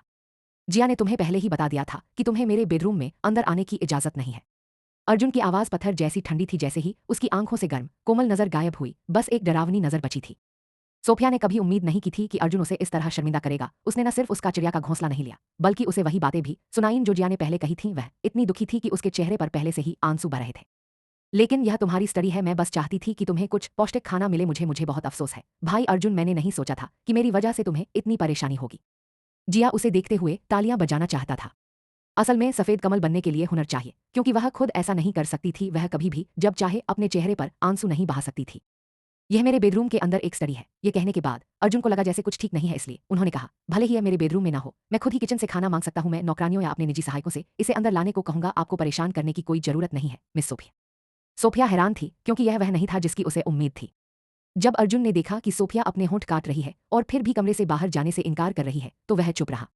जैसे ही सोफिया ने सोचा कि अर्जुन की चुप्पी उसकी पेशकश को स्वीकार करना है, दरवाजा अचानक धक्का देकर खोला गया। 2 अंगरक्षक कमरे में चले गए और सोफिया के ठीक सामने खड़े हो गए। उसे कमरे से बाहर जाने का इशारा किया। मिस सोफिया, कृपया। यंग मास्टर के कमरे से बाहर निकले। दोनों अंगरक्षक 185 सीएम से ऊपर के थे और उन्होंने सोफिया का दृश्य पूरी तरह से अवरुद्ध कर दिया था। इस समय वह अर्जुन का चेहरा भी नहीं देख पा रही थी। जब उसने सोचा कि उसके लिए अपनी जिंदगी के प्यार को देखना कितना मुश्किल था, लेकिन जिया, जो एक छोटे परिवार की आम किसान लड़की थी, भाई अर्जुन के साथ इतनी करीबी कैसे हो सकती है, तो उसका दिल दर्द और नाखुशी से भर गया। उसे पक्का ऐसा लगा जैसे लाखों चींटियां उसके दिल को कुतर रही हों। दोनों बॉडीगार्ड उसे अंदर नहीं जाने देने पड़ रहे थे, इसीलिए सोफिया के पास अपनी शिकायतें दूर करके कमरे से बाहर निकलने के अलावा कोई चारा नहीं था। जैसे ही सोफिया कमरे से बाहर निकली, जिया को मनीषा का फोन आया। मनीषा पिछले मालिक की मां थी। आज सुबह के पूरे ड्रामे के बाद राशि की दूसरी लीड उसकी वजह से चली गई थी, इसलिए उसकी मां उससे पूछताछ करने के लिए यहां थी। जैसा कि उम्मीद थी, जैसे ही उसने फोन उठाया, मनीषा मां की आवाज बहुत बुरी लगी। जिया, मैंने सुना है कि ऊना को राशि के लिए सेकंड लीड रोल मिला था, लेकिन तुमने उसे बर्बाद कर दिया। तुमने ऊना को निकाल भी दिया। तुमने ऐसा क्यों किया? सिर्फ इसलिए कि तुम किन्ही के घर में घुसी, अपने दिमाग में एक सीन बनाया और फिर सारा इल्जाम राशि पर डाल दिया। जिया, तुम राशि की बायोलॉजिकल बहन हो, तुम उसके साथ ऐसा कैसे कर सकती हो? हम्मा, हालांकि उसे पहले से ही इसकी उम्मीद थी, फिर भी मनीषा की बातों से जिया का चेहरा काला पड़ गया। पिछले मालिक की यादों के हिसाब से उसके माता पिता हमेशा उसके साथ ऐसा ही करते थे। अगर वह जो चाहती थी उससे राशि को कोई दिक्कत नहीं होती थी, तो वे उसे खुश करने की कोशिश करते थे। लेकिन अगर उसके और राशि के बीच कोई कॉन्फ्लिक्ट ऑफ इंटरेस्ट होता, तो उसे बड़ी बहन होने के नाते हमेशा झुकना पड़ता। पिछले मालिक को शायद इससे कोई दिक्कत होती, लेकिन उसे नहीं थी। जिया बोलने ही वाली थी कि फोन से मिस्टर शर्मा की आवाज आई। तुम्हें उसे ऐसे बात क्यों करनी पड़ी? जिया पहले से ही राशि के साथ बहुत अच्छी रही है, वह अपनी छोटी बहन के आगे झुकती रही है, और इस बार यह राशि की गलती है उसकी बड़ी बहन होने के नाते। क्या जिया का उसके साथ ऐसा बर्ताव करना सही नहीं है? राशि इसी लायक थी, तुम जिया को लेक्चर क्यों दे रही हो? मनीषा अभी भी मिस्टर शर्मा से बहस करने की कोशिश कर रही थी जब उन्होंने उसके हाथ से फोन ले लिया। जिया, मिस्टर शर्मा ने कहा। उनकी आवाज में गर्मजोशी और दोस्तानापन था। ये मनीषा की आवाज से बिल्कुल उल्टी थी। अपनी मां पर गुस्सा मत करो, उन्हें बस इस बात की चिंता थी कि तुम्हारी बहन फिर से बीमार न पड़ जाए। तुमने कल कहा था कि तुम्हें अपने पति के पास रहने की जरूरत है, इसीलिए तुम बिजी थी। आज कैसा रहेगा? क्या तुम आज घर आ पाओगी? मिस्टर शर्मा की बात सुनकर जिया की आंखों से शैतानी नजर धीरे धीरे गायब हो गई। देखो, पिछले 2 दिनों में बहुत सी चीजें हुई हैं, लेकिन हमें उनके बारे में कुछ नहीं पता। हम सिर्फ राशि की बातों के आधार पर हालात का अंदाजा नहीं लगा सकते, है ना? आज तुम कितने बजे फ्री होगे? मैं आंटी मैरी से तुम्हारी पसंदीदा डिश बनवाऊंगा। जिया ने घड़ी देखी और पाया कि दोपहर हो चुकी थी। आंटी मैरी लंच में अपनी पसंदीदा डिश कैसे बनाएंगी? मैं आज रात फ्री रहूंगा। सामने वाले ने तुरंत जवाब दिया, बहुत बढ़िया, बहुत बढ़िया। मैं आंटी मैरी से डिनर में तुम्हारी पसंदीदा ब्रेस्ड क्रेफिश बनवाऊंगा, कैसा रहेगा? ग्रेफिश? जिया ने मुंह बनाया। वह चीज बहुत छोटी है और मुझे उसे छीलना पसंद नहीं है। उससे लहसुन के साथ कुछ स्टीम्ड बोस्टन लॉबस्टर और एक अलास्कन किंग क्रैब बनवाओ। सेंवी और मिर्च डालना मत भूलना। मिस्टर शर्मा के पास कहने के लिए शब्द नहीं थे। ये वो डिश थी जो वो किसी मेहमान को बाहर डिनर पर बुलाते समय ऑर्डर करते थे। घर पर इतनी बढ़िया डिश कौन बनाएगा? हालांकि मिस्टर शर्मा फिर भी तुरंत मान गए। ठीक है, मैं आंटी मैरी से ये बनवाऊंगा, वो पूरी कोशिश करेंगी। ये सब सच में आम खाने की चीजें थीं जो जिया रोज खाती थी, लेकिन जिंग परिवार, जो दिवालिया होने की कगार पर था, के लिए यह एक लग्जरी खाना माना जाता था। वह बोस्टन लॉबस्टर और अलास्कन किंग क्रैब ऑर्डर कर रही है जब वह अपने घर वापस आ रही है, सिर्फ इसलिए कि वह कुछ दिनों के लिए कपूर परिवार की यंग मिस्ट्रेस थी। वह अपनी जड़ों को भूल गई है। मिस्टर शर्मा का मूड भी खराब था। उन्होंने गुस्से में कहा, क्या तुम शांत रह सकते हो? क्या तुमने वो कहावत नहीं सुनी है कि किसी और की छत के नीचे रहते हुए भी अपना सिर नीचे रखना चाहिए? ये घटना पूरी तरह से राशि की गलती थी। जिया अभी भी इस बात से नाराज है, लेकिन तुम उसे लेक्चर देना चाहते थे। क्या तुम बस मुसीबत मोल नहीं लेना चाहते? जब उसने देखा कि मनीषा अभी भी अपना बचाव करने की कोशिश कर रही है, तो उसे गुस्सा आ गया। अगर तुमने जिया को और भड़काया और उसने हमसे रिश्ता तोड़ने का फैसला किया, तो तुम हर साल 50 मिलियन कहां से ला पाओगे? मुझे इन्वेस्टमेंट के लिए जमीन कहां से मिलेगी? तुम भविष्य में राशि के लिए रोल कैसे दिला पाओगे? तुम इतने जिद्दी क्यों हो? जिया सिर्फ हमारी और राजीव की वजह से कपूर परिवार में शादी करने के लिए राजी हुई थी। हालांकि अब उसे पता चल गया है कि राजीव ने राशि के साथ उसे धोखा दिया था, और ये बात कि हम अभी भी राशि की तरफ खड़े हैं। अगर मैं होती तो मैं अपने परिवार और राजीव से रिश्ता तोड़ देती, बस कपूर परिवार की बहू बनकर रहती। मुझे हर साल मिलने वाले मिस्टर शर्मा ने कमरे से जाने से पहले मनीषा के साथ साथ राशि को भी लेक्चर दिया, जो कोने में रो रही थी। राशि ने अपने पिता को देखा जो जा रहे थे और उसके चेहरे पर और भी आंसू बह निकले। मम्मी, क्या डैड मुझसे नाराज है? मैं बड़ी बहन जितनी सुंदर नहीं हूं और मेरा फिगर भी उनके जितना अच्छा नहीं है। मुझे जन्म से ही एक मेडिकल कंडीशन भी है। बड़ी बहन की पढ़ाई के अलावा वह बचपन से ही हर चीज में मुझसे बेहतर रही है। अब जब वह डैड के साथ मदद कर पा रही है तो क्या डैड मुझे भूल गए हैं? क्या अब वह मुझसे नफरत करते हैं? जब मनीषा ने अपनी बेटी को इतना रोते हुए देखा कि उसके होंठ भी पीले पड़ गए तो उन्होंने जल्दी से उसे गले लगाया और उसे दिलासा देना शुरू कर दिया। यह नामुमकिन है, ऐसी कोई बात नहीं है। राशि, भूल जाओ जो तुम्हारे पापा ने अभी तुमसे कहा था। वह तुम्हें और तुम्हारी बहन को बिल्कुल अलग तरह से देखते हैं। क्या तुम्हें नहीं पता कि वह तुमसे कितना प्यार करते हैं? लेकिन वह अभी मुझ पर चिल्ला रहा था क्या, इसलिए कि वह अब मेरी मदद नहीं करना चाहता? मनीषा ने अपनी बेटी के चेहरे से आंसू पोंछे और उसे दिलासा देना जारी रखा। ये कैसे हो सकता है? वह तुमसे सबसे ज्यादा प्यार करता है। वह जिया के साथ अच्छा बर्ताव कर रहा है क्योंकि वह तुम्हारी मदद करने की कोशिश कर रहा है। इसकी चिंता मत करो, तुम्हारे पापा और मैं तुम्हारी मदद करेंगे, चाहे कुछ भी हो जाए। मम्मी, तुम्हें इसमें मेरी मदद करनी होगी। इस आने वाले ड्रामा के पहले से ही अपने नोवेल की वजह से बहुत सारे फैन हैं और जाने माने एक्टर युनशियाओ भी इसमें होंगे। बहन को पहला रोल भी इसलिए मिला क्योंकि उसने यान मेकी को देने से मना कर दिया था। अगर उसे अपना रोल वापस मिल जाता तो उसे मुझे दूसरी फीमेल लीड दिलाने में इतनी मुश्किल क्यों होती? चुंबो इस ड्रामा में सबसे बड़ा इन्वेस्टर है। जब तक चुंबो राजी होता मैं दूसरी फीमेल लीड का रोल कर पाती। अगर मैं दूसरी लीड होती तो मुझे पूरा भरोसा है कि मैं अगली उभर। मुझे पता है। चलो तुम्हारी बहन के घर आने का इंतजार करते हैं। मैं पक्का कर दूंगा कि वह तुम्हें सेकंड फीमेल लीड का रोल दिला दे। राशि के चेहरे पर मगरमच्छ जैसे आंसुओं की मदद से मनीषा ने जो कुछ भी कहा गया उससे सहमति जताई। राशि की आंखों में खुशी की एक झलक दिखी, लेकिन उसके चेहरे पर अब भी वही बेचारा उदास दुखी एक्सप्रेशन था। लेकिन बड़ी बहन मुझसे नफरत करती है। उसे नफरत है कि तुम दोनों मुझसे इतना ज्यादा प्यार करते हो और उसे नफरत है कि मैंने भाई किन को लिया। उसने तो यह भी कहा कि मैं एक कुतिया हूं। वह फिर भी मुझे यह रोल देने को क्यों तैयार होगी? मनीषा ने पहले ही सुन लिया था कि कैसे जिया ने राशि को कुतिया कहा था। जब उसने पहली बार यह सुना तो उसका ब्लड प्रेशर आसमान छू गया। कुछ बार सुनने के बाद भी उसके दिल में जल रहा गुस्सा कम नहीं हुआ। उसकी हिम्मत कैसे हुई? मैं देखना चाहता हूं कि क्या वह मेरे सामने तुम्हें ऐसा कहने की हिम्मत करती है। अगर उसने ऐसा किया तो मैं उसे पीट पीट कर मार डालूंगा। मम्मी, ऐसा मत करो। क्या तुम्हें नहीं लगता कि इसी वजह से बड़ी बहन थोड़ी बिगड़ गई है? मुझे लगता है कि ऐसा इसलिए है क्योंकि तुम हमेशा मेरी वजह से उसे डांटती रहती हो। बड़ी बहन असल में काफी अच्छी है। तुम्हें उससे अच्छे से बात करनी चाहिए। तुम बेवकूफ हो, छोटी लड़की। तुम इतनी अच्छी क्यों हो? तुम्हारी बहन ने तुम्हारी इतनी बेइज्जती की है, लेकिन तुम फिर भी उसके बारे में इतने अच्छे से बोल रही हो। उसे सच में सुनना चाहिए कि तुमने उसके बारे में क्या कहा। उसे खुद पर शर्म आएगी। जब मनीषा ने देखा कि राशि इतने बुरे बर्ताव के बाद भी जिया के लिए अच्छी बातें कहने की कोशिश कर रहा है तो उसका दिल टूट गया। जब मनीषा राशि को दिलासा दे रही थी तभी उसने ऊपर देखा और अपने बेटे को दूसरी मंजिल पर देखा, जिससे वह डर गई। राशि, जब मनीषा उससे पूछने ही वाली थी कि वह बिना कुछ कहे उन्हें क्यों घूर रहा है तो लड़का पहले ही मुड़ गया, अपने कमरे में वापस भाग गया और जोर से धमाके से दरवाजा बंद कर दिया। राशि ने अपने होंठ काटे और उसके चेहरे पर बहुत दुख था, लेकिन अंदर ही अंदर उसे अपने बेवकूफ पागल भाई की कोई परवाह नहीं थी। शाम के करीब 6 बजे जिया वादे के मुताबिक शर्मा परिवार के पास पहुंचा। मिस्टर शर्मा पहले से ही दरवाजे पर खड़े थे और जिया का अपने घर में वापस आने पर जोश से स्वागत कर रहे थे। शर्मा परिवार किन परिवार जैसा ही था क्योंकि दोनों के पास एक शहर में एक छोटा सा विला था, लेकिन जिंग ने यह विला 10 साल पहले खरीदा था, इसलिए यह थोड़ा पुराना लग रहा था। फिर भी उन्हें अमीर माना जाता था। मिस्टर शर्मा एक छोटे रियल एस्टेट डेवलपर थे। कुछ साल पहले जब बहुत सारी खाली जमीनें थीं और उनके पास जमीन के बड़े टुकड़ों को नीलाम करने के लिए ज्यादा पैसे नहीं थे, तब भी वह सस्ती जमीन के कई छोटे टुकड़ों को एक साथ जोड़कर उन्हें डेवलप करके फिर उन्हें बड़ी रकम में बेच सकते थे। लेकिन अब जब एस्टेट डेवलपमेंट इंडस्ट्री ज्यादा स्टैंडर्ड हो गई थी और रिसोर्स कम हो रहे थे तो वह सस्ती जमीन जिस पर वह भरोसा करते थे अब नहीं मिल रही थी। यही वजह थी कि मिस्टर शर्मा का बिजनेस पिछले 2 सालों से मुश्किल में था। जब उनकी कंपनी बंद होने वाली थी तभी कपूर परिवार सामने आया। उन्होंने न केवल मिस्टर शर्मा को बहुत सारा पैसा दिया, बल्कि कपूर परिवार ने उन्हें उनके बिजनेस को बढ़ाने में मदद करने के लिए काफी रिसोर्स भी दिए। पिछले मालिक ने उन्हें उसके पिता के बिजनेस को सपोर्ट करने के लिए 500 मिलियन भी दिए थे। इस तरह शर्मा परिवार सही रास्ते पर वापस आ गया। इसलिए जब जिया की बात आई तो मिस्टर शर्मा का रवैया निश्चित रूप से संतोषजनक था। जिया अभी कार से उतरी ही थी कि मिस्टर शर्मा तेजी से उसके पास गए और गर्मजोशी से उसका स्वागत किया। चूंकि वह अब पिछली मालिक नहीं थी, इसलिए उसके मन में इस कपल के लिए कोई भावना नहीं थी। वे उसके लिए लगभग अजनबी थे। यही वजह थी कि मिस्टर शर्मा का अभिवादन उसके लिए कोई बड़ी बात नहीं थी, क्योंकि वे बस औसत थे। जिया को यह भी लगा कि यह थोड़ा ज्यादा था। हालांकि मनीषा के उसके प्रति रवैये ने जिया को चुप करा दिया। जब जिया को मिस्टर शर्मा घर के अंदर ला रहे थे, जो अभी भी खिलखिलाकर मुस्कुरा रहे थे, तो उसने मनीषा को देखा, जिनके चेहरे पर एक गंभीर भाव था और वह सोफे पर बैठी थीं। जब उसने जिया को देखा तो वह चिढ़कर जानबूझकर घूम गई, जैसे जिया पर शर्मा परिवार का कोई कर्ज हो। ओह, तुम्हें क्या हुआ है? जिया को घर आने का मौका बहुत कम मिलता है, तुम्हारा चेहरा ऐसा क्यों है? मिस्टर शर्मा ने जिया की ओर मुड़कर कहा। अपनी माँ को इग्नोर करो, उनके दिमाग में कुछ गड़बड़ है। मैंने आंटी मैरी से तुम्हारी सारी पसंदीदा डिश बनवाई है। हमें बस राशि के वापस आने का इंतजार करना होगा और फिर हम डिनर कर सकते हैं। उन्होंने जिया को पकड़ा और उसे लिविंग रूम में एक सीट पर ले गए, जो मनीषा के ठीक सामने थी। जिया, तुम्हारी शादी को कपूर परिवार में लगभग 1 महीना हो गया है। वे तुम्हारे साथ कैसा बर्ताव कर रहे हैं? मैंने सुना है कि तुम उस दिन सीढ़ियों से गिर गई थी और तुम्हारे सिर में चोट लग गई थी। क्या हुआ? अब तुम कैसी हो? यह देखकर कि मिस्टर शर्मा अभी भी अच्छा बनने की कोशिश कर रहे थे, जिया ने उनके सवाल का जवाब देने का फैसला किया। वे मेरे साथ अच्छा बर्ताव कर रहे हैं। मैं कुछ दिन पहले अपना फोन छीनने की कोशिश कर रही थी। इसी वजह से मैं सीढ़ियों से गिर गई। डॉक्टर कहते हैं कि मैं ठीक हूं, लेकिन इसकी वजह से बहुत सी छोटी मोटी बातें हैं जो मैं भूल गई हूं। यह कैसे हुआ? तुम क्या भूल गई? क्या डॉक्टर ने तुम्हें बताया कि तुम्हें पूरी तरह ठीक होने में कितना समय लगेगा? जब उसने मिस्टर शर्मा का चिंता से भरा चेहरा देखा तो जिया के दिल में एक अजीब सी फीलिंग आई। क्यों, क्या हुआ? जब वे चीजें मैं पहले ही भूल चुकी हूं तो मुझे कैसे पता चलेगा कि वे क्या हैं? वैसे भी अगर तुमने पहले कुछ ऐसा बताया है जो मुझे याद नहीं है तो इसका मतलब है कि वे चीजें मैं भूल गई हूं। ये क्या एटीट्यूड है? तुम्हारे पापा तुमसे अच्छे से बात कर रहे हैं तो तुम इतनी बदतमीज क्यों हो? क्या तुम्हें सच में लगता था कि तुम अब इतनी कमाल की हो जब से तुमने कपूर परिवार में शादी की है? तुम ये मत भूलना कि हमने ही तुम्हें जन्म दिया और पाला पोसा है। तुमने तो अपनी छोटी बहन को भी तारांकन कहा। वो तुम्हारी बायोलॉजिकल बहन है। अगर वो भी तारांकन, क्या तुम सच में जिया के साथ गड़बड़ करने के लिए इतनी बेचैन हो? इस बार राशि ने ही गड़बड़ की है तो जिया उसके बारे में एक तो बातें क्यों नहीं कह सकती? हर किसी की अपनी लिमिट और गुस्सा होता है। ऐसा क्यों है कि राशि को हर समय जिया की लिमिट को चैलेंज करने की इजाजत है, लेकिन इसका उल्टा नहीं हो सकता? तुम दोनों बहनों की मां हो, तुम्हें इतना बायस नहीं होना।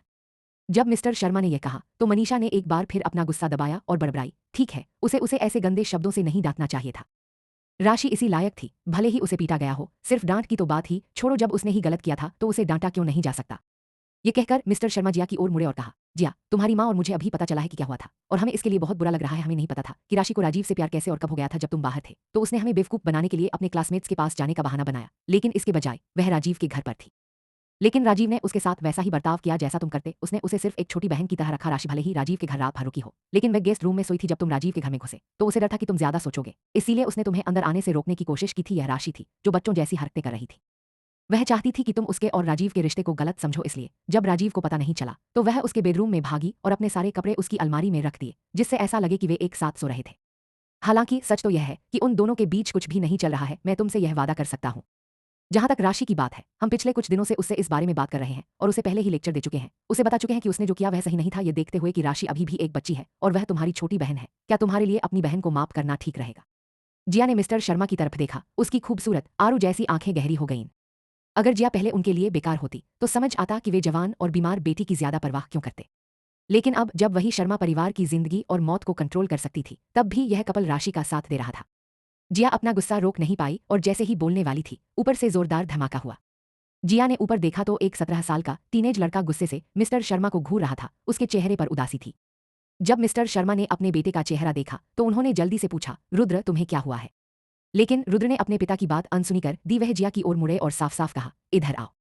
जिया ने अपनी भौहें उठाईं और उठकर सीढ़ियों की तरफ चल पड़ी। जिया की एक छोटी बहन और एक छोटा भाई था। राशि उससे 1 साल छोटी थी। वह इस साल 19 साल की थी। उसी स्कूल में फ्रेशर थी, at city academy of art. उसका छोटा भाई रुद्र 17 साल का था और अभी हाई स्कूल में था।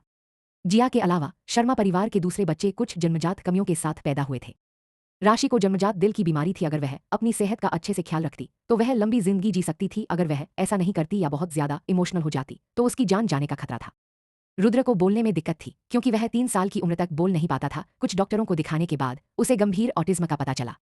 खुशकिस्मती से शर्मा परिवार पिछले 10 सालों से उसकी बीमारी का इलाज कराने के लिए काफी अमीर था, इसलिए रुद्र ने बहुत सुधार किया था। भले ही उसकी पढ़ाई के नतीजे उसकी उम्र के दूसरे बच्चों की तुलना में अभी भी खराब थे।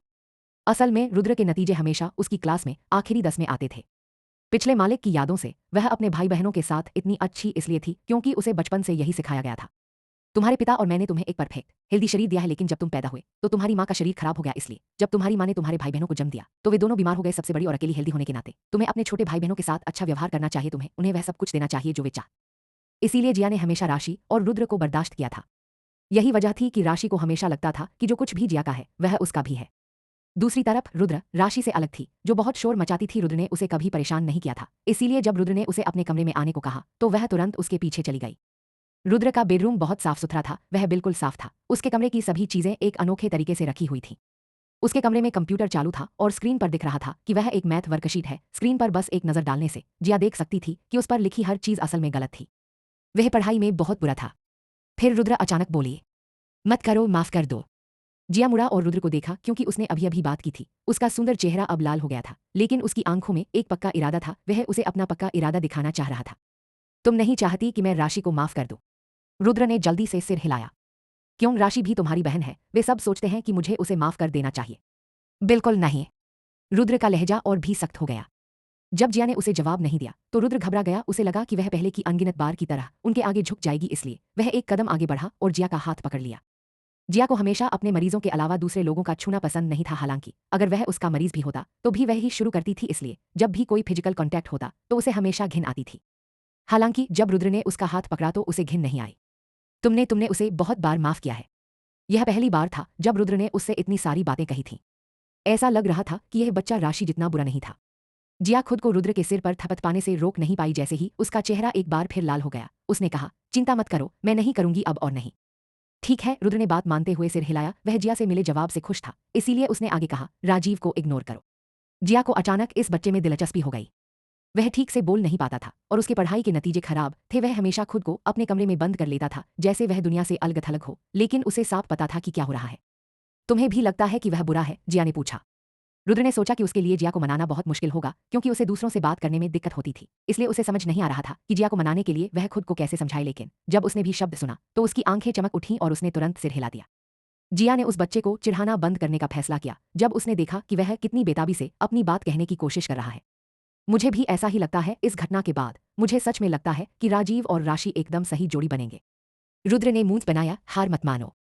जिया समझ गई कि उसका क्या मतलब है। वह हंसी और उसे समझाया, मैं उसके आगे हार नहीं मान रही हूं, मैं सच में उन्हें आशीर्वाद दे रही हूं। क्या तुमने नहीं कहा था कि राजीव मेरे लिए काफी नहीं है? अगर ऐसा है और राशि उसे पसंद करती है तो मुझे उसे राशि के साथ रहने देना चाहिए। तुम्हें ऐसा नहीं लगता? रुद्र एक पल के लिए रुकी, फिर तुरंत समझ गई कि उसका क्या मतलब है। उसने सिर हिलाया, यह दिखाते हुए कि वह जिया की बातों से सहमत है। जिया अपने कंप्यूटर के सामने बैठा और सवालों को देखा जो सभी गलत थे। रुद्र, असल में इंसानों के सफल होने के एक से ज्यादा तरीके हैं। तुम्हें अपनी माँ की हर बात मानने की जरूरत नहीं है। मुझे याद है कि तुम ड्राइंग में बहुत टैलेंटेड हुआ करते थे। तुम आर्ट या डिजाइनिंग को अपना भविष्य मान सकते हो। जब वह उससे बात कर रही थी तो उसने उसका माउस हटाया। तभी उसने देखा कि उसके नीचे एक छिपा हुआ इंटरफेस था। जहां तक उस इंटरफेस की बात है, जिया उससे बहुत परिचित थी। यह बच्चा वह इस मैथ वर्कशीट को अपने वीडियो गेम के लिए एक डिकोय की तरह इस्तेमाल कर रहा था। अपनी मां को पकड़े जाने से बचाने के लिए उसने एक इनविजिबल फायरवॉल भी डिजाइन किया था। यह कुछ ऐसा था जो सिर्फ एक हैकर ही कर सकता था। जिया ने मुड़कर रुद्र को देखा, उसका पीला चेहरा तुरंत लाल हो गया। जिया ने कीबोर्ड पर बस कुछ बटन दबाए और स्क्रीन पर एक गेम इंटरफेस आ गया। द मर्डर पास्ट, क्या तुमने नहीं कहा था कि तुम एक लेजेंड लाए हो? तुम इसे ही लेजेंड कहते हो। प्लीज मुझे लिटिल डेविल कहो। भाड़ में जाए भाई, उनकी बकवास सुनने की जहमत मत उठाओ। क्या कभी ऐसा समय आया है जब वे हमसे हारे नहीं थे? इस बेवकूफ की इतनी हिम्मत कैसे हुई कि वह खुद को लेजेंड कहे? 18 पाम्स ऑफ द बिच, अपना मुंह संभालो। भाई जी किसी और काम में बिजी है, इसीलिए वह अभी ऑफलाइन है। अगर तुम्हें लगता है कि तुम इतने महान हो तो बस उसके वापस आने का इंतजार करो। डा डा डा डा डा। जैसे ही 18 पाम्स ऑफ द बिच ने बोलना खत्म किया, द मर्डर पास ने उसे पीट पीट कर जमीन पर गिरा दिया। दूसरे कैरेक्टर जी की बात करें तो उसे पहले ही सिर झुकाकर जमीन पर पीटा गया था, जैसे वह अपने आसपास के लोगों से मौत की सजा का इंतजार कर रहा हो। इन दोनों को सबक सिखाया जाना चाहिए कि वे अपना मुंह बंद रखें, बस पहले इनसे निपटो। रुद्र, जो रंगे हाथों पकड़ा गया था, शर्मिंदा हुआ, लेकिन उसने जल्दी से सिर हिला दिया। जिया सीट से उठना चाहता था ताकि वह उसे ले सके, लेकिन रुद्र उसके बगल में खड़ा रहा। उसकी उंगलियां पहले से ही कीबोर्ड पर टैप कर रही थीं। उसने जल्दी से एक हीलिंग पोशन निकाला और अपनी अभी की चोटों से ठीक होने के लिए उसका इस्तेमाल किया और अपनी सबसे तेज स्पीड से द मर्डर्स पास्ट की ओर बढ़ गया। दूसरे पक्ष ने साफ तौर पर नहीं सोचा था कि जी अचानक जवाबी हमला करेगा। जब तक वे रिएक्ट करते, जी पहले ही द मर्डर्स पास्ट पर हमला कर चुका था और please call me little devil का निशाना चूक गया क्योंकि गोलियां जमीन पर गिर गईं। इस अचानक हुए हमले की वजह से दोनों अपना मौका चूक गए। जिन्हें तुरंत please call me little devil को लात मारी, जो दोनों में से कमजोर था, और जैसे ही रुद्र ने तेजी से कीबोर्ड पर अपनी उंगलियां घुमाईं, जी उनकी बंदूक छीनने में कामयाब हो गया। फिर जी ने उसके सिर के बीच में गोली मार दी। Please call me little devil को इस पर रिएक्ट करने का कोई टाइम नहीं मिला। फिर उसकी स्क्रीन काली हो गई और अभी लड़ाई देख रहा हूं दिखा। दवा लेने के बाद जी की आधी फिजिकल ताकत वापस आ गई थी और आखिरकार खड़े होने की ताकत आ गई थी। उसने द मर्डर्स पास्ट की गोलियों को चकमा दिया और इससे पहले कि दूसरी पार्टी दूसरा शॉट मार पाती, जी ने उसके घुटने में गोली मार दी। द मर्डर्स पास्ट जमीन पर गिर गया और जी ने उसके दूसरे घुटने पर लात मारकर हमला जारी रखा। यह एक गेम था जिसे काउंटर स्ट्राइक Z16 के नाम से जाना जाता था, जो पूरी दुनिया में बहुत पॉपुलर था। इसे इतना पसंद किए जाने का कारण इसकी असलियत थी। चाहे आप नए हो या लेजेंड, आपने गेम की शुरुआत खाली हाथ की थी। गेम में हर किसी को अपना हथियार या तो दूसरे प्लेयर्स से छीनकर या दूसरों की छोड़ी हुई चीजें उठाकर लेना होता था। अगर आप गेम में अच्छे थे और एक खास लेवल तक पहुंच गए थे तो बिना हथियार के भी आप लड़ते समय अपने दुश्मन से हथियार छीन सकते थे। खैर, रुद्र जाहिर तौर पर इसी कैटेगरी में से एक था। द मर्डर्स पास्ट बुरा नहीं था, लेकिन उसकी स्किल्स रुद्र जितनी अच्छी नहीं थी, इसलिए करीबी मुकाबले में रुद्र ने पहले ही दूसरी पार्टी को खूनी मांस के टुकड़े में बदल दिया था। जिया को एहसास हो गया था कि रुद्र अपने अटैक में काफी अच्छा है। अगर वह कुछ और मूव्स में माहिर हो जाता तो वह किसी को भी हरा सकता था। दोनों पार्टियों के बीच कुछ और राउंड चले और आखिर में रुद्र द मर्डर्स पास्ट खत्म करने में कामयाब रही। जब से रुद्र लड़ाई में आई थी, दोनों परेशान करने वाले और घटिया प्लेयर्स की स्क्रीन काली हो गई थी, बोलने का मौका मिलने से पहले ही। जब उन्होंने उस इंसान को देखा जिसने उन्हें कुछ ही सेकंड में हरा दिया था, तब भी जब उन्होंने उसे आधा पीट पीट कर मार डाला था और वह घुटनों के बल था, तो वे हैरान रह गए। वे इतने शौक में थे कि कसम खाना भी भूल गए। जहां तक रुद्र की बात है, जो सिर्फ एक दोस्त की मदद कर रहा था, वह दोनों को हराने के बाद तुरंत ऑफलाइन हो गया। यह तो बहुत बढ़िया था। इन स्टैंडर्ड्स के साथ तुम प्रोफेशनल लीग में भी हिस्सा ले सकते हो। क्या तुमने इसके लिए साइन अप किया है? रुद्र ने अपना सिर नीचे किया और बाएं हाथ से अपनी दाहिनी उंगलियां खींची। उसने अपने होंठ काटे लेकिन चुप रहा। जिया तुरंत समझ गई कि क्या हो रहा है। उसने रुद्र के कंधे पर थपथपाया और कहा, तुमने ही तो मुझसे कहा था कि उनके आगे न झुकूं रुद्र, हमें अपनी जिंदगी खुद कंट्रोल करनी चाहिए, अगर तुम्हें यह पसंद है तो तुम्हें इसे कॉन्फिडेंस के साथ जारी रखना चाहिए। लेकिन मम्मी, अगर मम्मी चाहती कि मैं इस बार राशि को माफ कर दूं और उनसे कहा होता कि मैं उन्हें डेट करने दूं और उन्हें रिसोर्स भी दूं, तो क्या मुझे ऐसा करना चाहिए? रुद्र ने तुरंत अपना सिर उठाया, उसकी आंखों में गुस्सा था और उसने सिर हिलाया। अच्छा, तो बात समझ में आ गई, माता पिता की इच्छाएं सिर्फ उनकी होती हैं, जब अपने भविष्य का फैसला करने की बात आती है तो हमें अपने दिल की सुननी चाहिए। रुद्र जिया की बातों से बहुत इमोशनल हो गया और उसने सहमति में सिर हिलाया। उसका कभी कोई भाई नहीं था, चूंकि वह अपनी दोनों जिंदगी में पहले छोटे भाई का सामना कर रही थी, इसलिए जिया को इस लड़के के बारे में अच्छी राय थी। वह बहुत ही घमंडी भोला लड़का था, भले ही वह उसकी सगी बहन नहीं थी, फिर भी वह उसके लिए खुशी चाहती थी। अरे तुम्हारी सारी ड्राइंग्स का क्या हुआ? तुम्हारे कमरे में एक भी ड्राइंग क्यों नहीं है? जिया ने कमरे में चारों ओर देखा, पढ़ाई के लिए जरूरी सामान के अलावा कमरे में एक भी ड्राइंग नहीं थी उसके जैसे लड़के के लिए जिसे ड्राइंग से प्यार था। यह बहुत अजीब था। वह तुम्हें भी ड्राइंग करने नहीं देती। रुद्र ने अपना सिर नीचे किया, जिया के अंदाजे को कंफर्म करते हुए। लेकिन उसने अचानक ऊपर देखा और अपने कंप्यूटर पर चला गया। कुछ बटन दबाने के बाद उसने एक फोल्डर खोला। जिया ने देखा कि उसी फोल्डर में कई कैटेगरी बनी हुई थी। उनमें से ज्यादातर ड्रेस और वेडिंग गाउन थे। जिया ने यूं ही एक फाइल पर क्लिक किया जिस पर वेडिंग गाउन का लेबल लगा था, जिसे आगे सिंपल, सुंदर, एलिगेंट, रोमांटिक, रॉयल्टी और ओरिएंटल कैटेगरी में बांटा गया था। उनमें से हर एक पर क्लिक करने और हर फोल्डर में डिजाइन देखने के बाद जिया चौंक गया। ये तुमने बनाए हैं? अपनी बहन की आंखों में एक्साइटेड लुक देखकर रुद्र ने शर्माते हुए सिर हिलाया। रुद्र को अचानक कुछ सूझा और वह कमरे के कोने में चली गईं, बक्सों में कुछ ढूंढने लगी। तभी उन्हें एक इनविटेशन कार्ड मिला। जिया ने वह ले लिया, यह देखकर कि यह चोले के वेडिंग गाउन कॉन्टेस्ट का इनविटेशन था। ओले वेडिंग गाउन के लिए एक जानामाना इंटरनेशनल ब्रांड था। दुनिया भर के शाही और अमीर परिवार उनके गाउन पाने के लिए मरते थे। चोले हर 3 साल में एक बार एक कॉन्टेस्ट करता था और टॉप 3 लोग चोले के किसी भी डिजाइनर के साथ एक कलेक्शन डिजाइन कर सकते थे। जीतने वाले ये भी चुन सकते थे कि वे कंपनी से जुड़ना चाहते हैं या नहीं, ताकि भविष्य में सबसे चाहे कोई भी चॉइस हो। 17 साल के लड़के के तौर पर इन्विटेशन मिलना बेशक एक बहुत बड़ी बात थी। जिया ने अपने भाई की तरफ देखा और पूछा, क्या उन्हें इसके बारे में पता है? रुद्र ने अपना सिर हिलाया। मनीषा बस यही चाहती थी कि रुद्र अपनी पढ़ाई पर ध्यान दे ताकि वह एक बिजनेस स्कूल में एडमिशन ले सके और भविष्य में मिस्टर शर्मा की कंपनी उसे विरासत में मिले। हालांकि मनीषा राशि से सबसे ज्यादा प्यार करती थी, फिर भी माता पिता दोनों को लगता था कि उनका फैमिली बिजनेस उनके बेटे को विरासत में मिलना चाहिए। इसीलिए रुद्र के पास कभी फुर्सत के लिए समय नहीं था। वे हमेशा उससे यही कहते थे, बेवकूफ पक्षी पहले उड़ता है। लेकिन उन्हें इस बात का अंदाजा नहीं था कि उनकी पढ़ाई और परवरिश एक ऐसे बच्चे को बर्बाद कर देगी जो गेमिंग और डिजाइनिंग में बहुत टैलेंटेड था। तुम रुद्र के कमरे में क्या कर रहे हो? जब वह पढ़ाई करने की कोशिश कर रहा हो तो उसे परेशान मत करो। मनीषा ने अचानक दरवाजा खोला। रुद्र चौंक कर मुड़ी, फिर जल्दी से जिया की तरफ मुड़ी जो अपने कंप्यूटर के पास बैठा था। जब रुद्र अभी भी चौंका हुआ था तो कंप्यूटर स्क्रीन, जो अभी भी वेडिंग गाउन डिजाइन से भरी हुई थी, तुरंत उसकी मैथ वर्कशीट में बदल गई।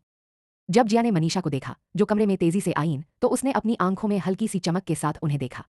मनीषा कमरे में आईन और देखा कि जिया ठीक रुद्र के कंप्यूटर के सामने बैठा था। स्क्रीन पर सवालों के जवाब पहले से ही थे, इसलिए वह उसकी तरफ दौड़ी, जिया को पकड़ा और उसे कुर्सी से खींचने की कोशिश की।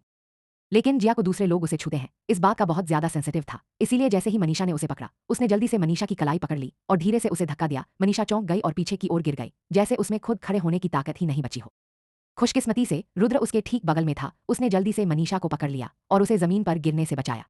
जिया, तुम क्या कर रही हो? तुम मुझे कैसे धक्का दे सकती हो? मैं तुम्हारी माँ हूँ। खुद को संभालने के बाद उसके दिल का डर कम हो गया और उसकी जगह गुस्सा हावी हो गया। फिर वह जिया पर चिल्लाने लगी। जैसे ही उन्होंने ऊपर से शोर सुना, मिस्टर शर्मा और राशि, जो अभी अभी वापस आए थे, जल्दी से ऊपर भागे। क्या हुआ, क्या हुआ? मैंने तुमसे कहा था कि बच्चों को डिनर के लिए ले आओ, तुम उन्हें फिर से क्यों डांट रहे हो? मिस्टर शर्मा कमरे में भागे। जब उन्होंने देखा कि मनीषा जिया से लड़ना चाहती है तो उन्होंने तुरंत उसे एक तरफ धकेल दिया और जिया के सामने खड़े हो गए। तुम उससे क्यों नहीं पूछते कि मैंने उसे क्यों डांटना शुरू किया? जिया, क्या तुमने सच में सोचा था कि अब जब तुम्हारी शादी एक अमीर परिवार में हो गई है तो तुम भूल सकते हो कि मैं तुम्हारी माँ हूँ? बचपन में तुमने अपनी ही माँ को मारने की हिम्मत की थी। ऐसा करने पर तुम पर बिजली गिरेगी। मम्मी, क्या हुआ? क्या कोई गलतफहमी हुई है? बड़ी बहन तुम्हें क्यों मारेगी? वह इतनी दयालु और नेक इंसान है, वह तुम्हें क्यों मारेगी? जब उसने अपने पिता को जिया को बचाते हुए देखा तो राशि ने तुरंत अपनी माँ को पकड़ लिया और मनीषा को शांत होने का इशारा किया। उन्हें अभी भी अपना रोल वापस पाने के लिए जिया की मदद की जरूरत थी। मैं कमरे में आया और देखा कि वह रुद्र की मैथ्स की एक्सरसाइज में मदद कर रही थी। मैं बस उसे कंप्यूटर से दूर खींचना चाहता था, लेकिन उसने मुझे धक्का दे दिया। मैं लगभग गिर ही गया था। क्या वह मुझे अपनी माँ भी मानती है? वह मदद नहीं कर रही थी। रुद्र ने खुद को समझाने की कोशिश की। अगर वह तुम्हारे स्कूल के काम में तुम्हारी मदद नहीं कर रही थी तो वह तुम्हारे कंप्यूटर के सामने क्यों बैठी होगी? रुद्र, मैंने तुम्हें पहले भी कई बार कहा कि बेवकूफ पक्षियों को पहले उड़ना चाहिए। गलती करने और उसे करने में कोई बुराई नहीं है, भले ही तुम्हें इसके बारे में पता न हो। अगर तुम तब भी सीखने से मना करते हो जब तुम्हारी पढ़ाई पहले से। रुद्र को समझ नहीं आ रहा था कि वह मौजूदा हालात को कैसे समझाए। मिस्टर शर्मा मुड़े और जिया को दिलासा देने लगे। जिया, मैं समझता हूँ कि तुम अपने भाई बहनों से प्यार करती हो और हम इस बात से बहुत खुश हैं, लेकिन तुम्हारा भाई ही परिवार का बिजनेस विरासत में लेगा। अगर वह अभी अच्छा नहीं करता है तो मैं उसे कंपनी कैसे दे पाऊंगा। राशि का चेहरा तब मुड़ गया जब उसने अपने पिता को यह कहते सुना। वह समझ नहीं पा रही थी कि उसके माता पिता, जो उससे बहुत प्यार करते थे, इतने जरूरी मामलों में हमेशा उसके मानसिक रूप से कमजोर भाई के बारे में पहले क्यों सोचते थे। चाहे वह समझदारी हो या टैक्टिक्स, वह परिवार का बिजनेस विरासत में लेने के लिए रुद्र से ज्यादा सही थी। ऐसा क्यों था कि उसके माता पिता ने कभी उसके बारे में नहीं सोचा। जब राशि ने रुद्र के चेहरे पर बेवकूफी भरी, नासमझी भरी नजर देखी तो उसने खुद पर ताना मारा और अपने भविष्य को लेकर और भी पक्का इरादा कर लिया। उसे पहले फेमस होना है और फिर वह कंपनी के विरासत के अधिकार हासिल कर पाएगी। मैं इसमें उसकी मदद नहीं कर रही थी, उसने ही यह किया था और मैं बस उसका काम चेक करने में उसकी मदद कर रही थी। जिया रुद्र को शर्मिंदा नहीं करना चाहती थी। उसने शुरू में खुद को समझाने की जहमत नहीं उठाई, लेकिन वह अपने दिल में उमड़ रहे गुस्से को कंट्रोल नहीं कर पा रही थी। तुम उसकी चेकिंग में मदद कर रही हो, क्या तुम्हें अपनी हालत का पता नहीं है? क्या तुम बस अपने भाई को बर्बाद करने की कोशिश कर रही हो? मम्मी, बस बहुत हो गया। बड़ी बहन बस अच्छा बनने की कोशिश कर रही थी। राशि इस सिचुएशन में एक बार फिर अच्छा इंसान बनने की कोशिश कर रही थी। वह जिया की ओर मुड़ी और बोली, बड़ी बहन, मम्मी तुम्हें जानबूझकर नहीं डांट रही थी, या सिर्फ तुम्हारे साथ नहीं है, वह भी ऐसा ही करती है। भले ही वह मैं होती, जब भी मैं कुछ देर के लिए रुद्र के कमरे में रुकती हूँ तो वह मुझ पर भी चिल्लाने लगती है। उसके जल्द ही फाइनल एग्जाम है और मम्मी को चिंता है कि वह एग्जाम पास नहीं कर पाएगा, इसीलिए उसने इतना बुरा बर्ताव किया। बिल्कुल जिया, तुम रुद्र की हालत के बारे में भी जानती हो। तुम्हारी मम्मी बस रुद्र के मामले में थोड़ी बेसब्र हो जाती है, इसके लिए उन्हें दोष मत दो। जिया ने देखा कि कैसे राशि उसके और मनीषा के बीच एक अच्छा इंसान बनने की कोशिश में लगी हुई थी। अचानक जिया के चेहरे पर एक डरावनी लेकिन खूबसूरत मुस्कान आ गई, जिसे देखकर राशि घबरा गई। मुझे बिना किसी वजह के डांटा गया और तुम लोग मुझे माफ करने और भूलने के लिए कह रहे हो। मेरी बहन मेरे बॉयफ्रेंड के साथ सोई थी और तुम लोगों ने भी मुझे यही बात कही थी। तुम सब बहुत दयालु और माफ करने वाले हो। रुद्र के अलावा जिया की बातें सुनकर कमरे में सबको अजीब लगा। तुम्हारी माँ बस एक बेसब्र औरत है, लेकिन उसके इरादे अच्छे हैं। तुम्हारे भाई के रिजल्ट खराब आए हैं और अगर वह अब मेहनत नहीं करेगा तो वह अपने क्लासमेट्स के साथ नहीं चल पाएगा। जहां तक राशि की बात है, यह असल में उसकी गलती थी। हम उसे पहले ही डांट चुके हैं और उसने वादा किया है कि वह दोबारा ऐसा नहीं करेगी। राजीव तुम्हारा बॉयफ्रेंड है और तुम उसकी बड़ी। उसने कसम भी खाई कि वह अब राजीव के बारे में नहीं सोचेगी, इसलिए प्लीज अपनी बहन को माफ कर दो। इस गलतफहमी को अपने और अपनी बहन के बीच मत आने दो। जिया ने बड़ी मुस्कान के साथ कहा, क्योंकि राशि और मैं बहनें हैं जब से हम बच्चे थे। अगर मेरे पास कोई ऐसी चीज होती जो राशि को पसंद होती तो मैं उसे आखिर में हमेशा उसे दे देता, है ना? क्योंकि मेरी शादी हो चुकी है और यह आखिरी चीज है जो मेरे पास है। अगर वह चाहे तो ले सकती है। उसे ऐसा दिखाने की जरूरत नहीं है जैसे उसके साथ गलत हुआ हो, इसलिए भविष्य में प्लीज मुझे बुरा इंसान मत कहना जो अपनी छोटी बहन के लिए भी नहीं झुकेगा, जिसे दिल की बीमारी है। शादी से पहले मेरे पास जो कुछ भी था वह सब राशि को दे दिया गया है। जब तक उसे मेरी यह एक अच्छी बात याद रहेगी और वह मेरी पीठ पीछे मेरे बारे में बुरी बातें नहीं करेगी, मैं खुश रहूंगा। जिया की बातों से माँ और पिताजी दोनों शर्मिंदा थे। राजीव को छोड़कर, जो कमरे के ठीक बाहर खड़ा था, क्योंकि उसे कमरे में आने का सही समय नहीं मिल रहा था। लेकिन जब उसने सुना कि जिया बिना किसी झिझक के उसे छोड़ रही है तो वह घबरा गया। वह तुरंत रुद्र के कमरे में गया और परेशान होकर बोला, जिया, तुम ही हो जिससे मैं प्यार करता हूं। यह राशि नहीं है। तुम मुझे राशि को तोहफे की तरह कैसे दे सकते हो? मैं एक इंसान हूं, सिर्फ एक चीज नहीं। तुम मेरे साथ ऐसा बर्ताव करके मेरी भावनाओं को ठेस पहुंचा रहे हो। रुद्र ने अपनी मुट्ठी कसकर भींच ली, क्योंकि उसे बहुत गुस्सा आ रहा था। फिर क्योंकि राजीव ठीक उसके सामने खड़ा था, वह राजीव के खूबसूरत चेहरे पर एक मुक्का मारे बिना नहीं रह सका। वाह, राजीव! राजीव की चीख राशि की चीख के साथ एक साथ सुनाई दी। रुद्र के मुक्के से राजीव हैरान रह गया और सीधा जमीन पर गिर पड़ा। दूसरी ओर राशि तुरंत राजीव के पास गया और उसे पकड़ लिया। जहां तक जिया की बात है, जो गर्लफ्रेंड थी, वह स्टडी टेबल पर एक नरम बिना हड्डी वाले सांप की तरह आलस से लेटी हुई थी और अपने सामने चल रहे शो का मजा ले रही थी। राजीव, कैसे हो तुम? ठीक हो? रुद्र, तुम्हें क्या हुआ? तुमने राजीव को क्यों मारा? वह एक एक्टर है। क्या तुम जानती हो कि उसका चेहरा उसके लिए कितना जरूरी है? मम्मी, जल्दी करो, आंटी मैरी से थोड़ी बर्फ ले आओ ताकि हम राजीव के चेहरे पर लगा सके। राशि के परेशान करने वाले ऑर्डर मानकर पूरे घर में सन्नाटा छा गया। अपने मम्मी पापा के चेहरे पर अजीब सी मुस्कान देखी तो आखिरकार उसे होश आया। उसे जिया की बात माननी थी। आज उसका मकसद जिया को राजीव के साथ वापस आने के लिए मनाना था, ताकि यह पक्का हो सके कि उन्हें उससे बहुत सारे रिसोर्स मिलते रहे। अगर राजीव उसकी जगह उसका बॉयफ्रेंड बन जाता तो जिया शायद उनसे नफरत करने लगती और जिंदगी भर उन्हें इग्नोर भी। लेकिन उसने अभी अभी कसम खाई थी कि वह अब राजीव की परवाह नहीं करेगी, लेकिन जब उसे मुक्का लगा तो वह जिया से भी ज्यादा परेशान हो गई। बड़ी बहन, आओ और राजीव को देखो, उसे रुद्र ने मुक्का मारा था। क्या तुम्हें चिंता नहीं है? राशि के पास बेशर्मी से जिया की आड़ू जैसी आंखों में देखने के अलावा कोई चारा नहीं था, जो मजाक से भरी थी। उसे हमेशा जिया की आंखों से नफरत थी।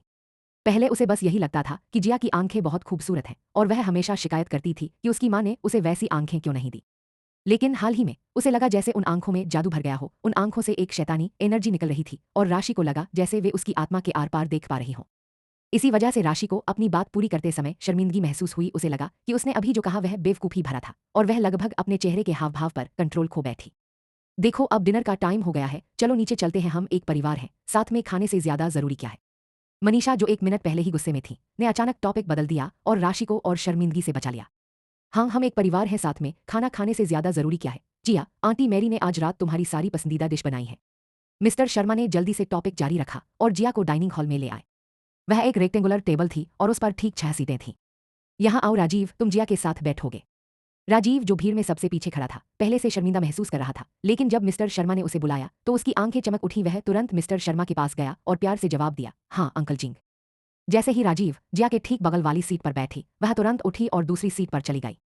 राजीव को समझ नहीं आ रहा था कि अभी जो हुआ है उस पर कैसे रिएक्ट करे। फिर मिस्टर शर्मा एक बार फिर बचाव के लिए आए। जिया, राजीव यहाँ बैठा है, तुम उसके सामने क्यों बैठी हो? राजीव, जैसे ही सुना कि तुम घर आ रही हो, वह तुम्हें देखने यहाँ तक आया, तुम इतनी बदतमीजी क्यों कर रही हो, उसे अकेला बैठने दे रही हो? जैसे ही मनीषा ने बोलना खत्म किया, रुद्र आगे बढ़कर जिया के बगल में बैठ गया। उसके चेहरे पर गुस्से वाला भाव था। मिस्टर शर्मा और राजीव दोनों हैरान थे कि उनकी आंखों के ठीक सामने क्या हुआ था। रुद्र, यहाँ आओ और अपनी दूसरी बहन के साथ बैठो, तुम अपनी बड़ी बहन के साथ क्यों बैठी हो? मनीषा ने अनजाने में रुद्र को हुक्म दिया, लेकिन वह बिना कुछ कहे बस उन्हें देखता रहा। तुम कितने बच्चे हो, अगर तुम अपनी बड़ी बहन के बगल में बैठी हो तो राजीव कहाँ बैठेगी? यह जानते हुए कि रुद्र परेशान होने पर किसी को जवाब नहीं दे पाएगी, जिया ने बात की। माँ, मैंने पहले ही कह दिया है कि मैंने राशि को माफ कर दिया है। क्या ऐसा कुछ है जो मैंने उसे बचपन से नहीं दिया? यह तो वही बात है, क्योंकि वह राजीव से प्यार करती है, इसलिए मुझे राजीव उसे देने में कोई दिक्कत नहीं है। उसकी बड़ी बहन होने के नाते यह आखिरी तोहफा होगा जो मैं राशि को अपनी बाकी जिंदगी में दूंगी।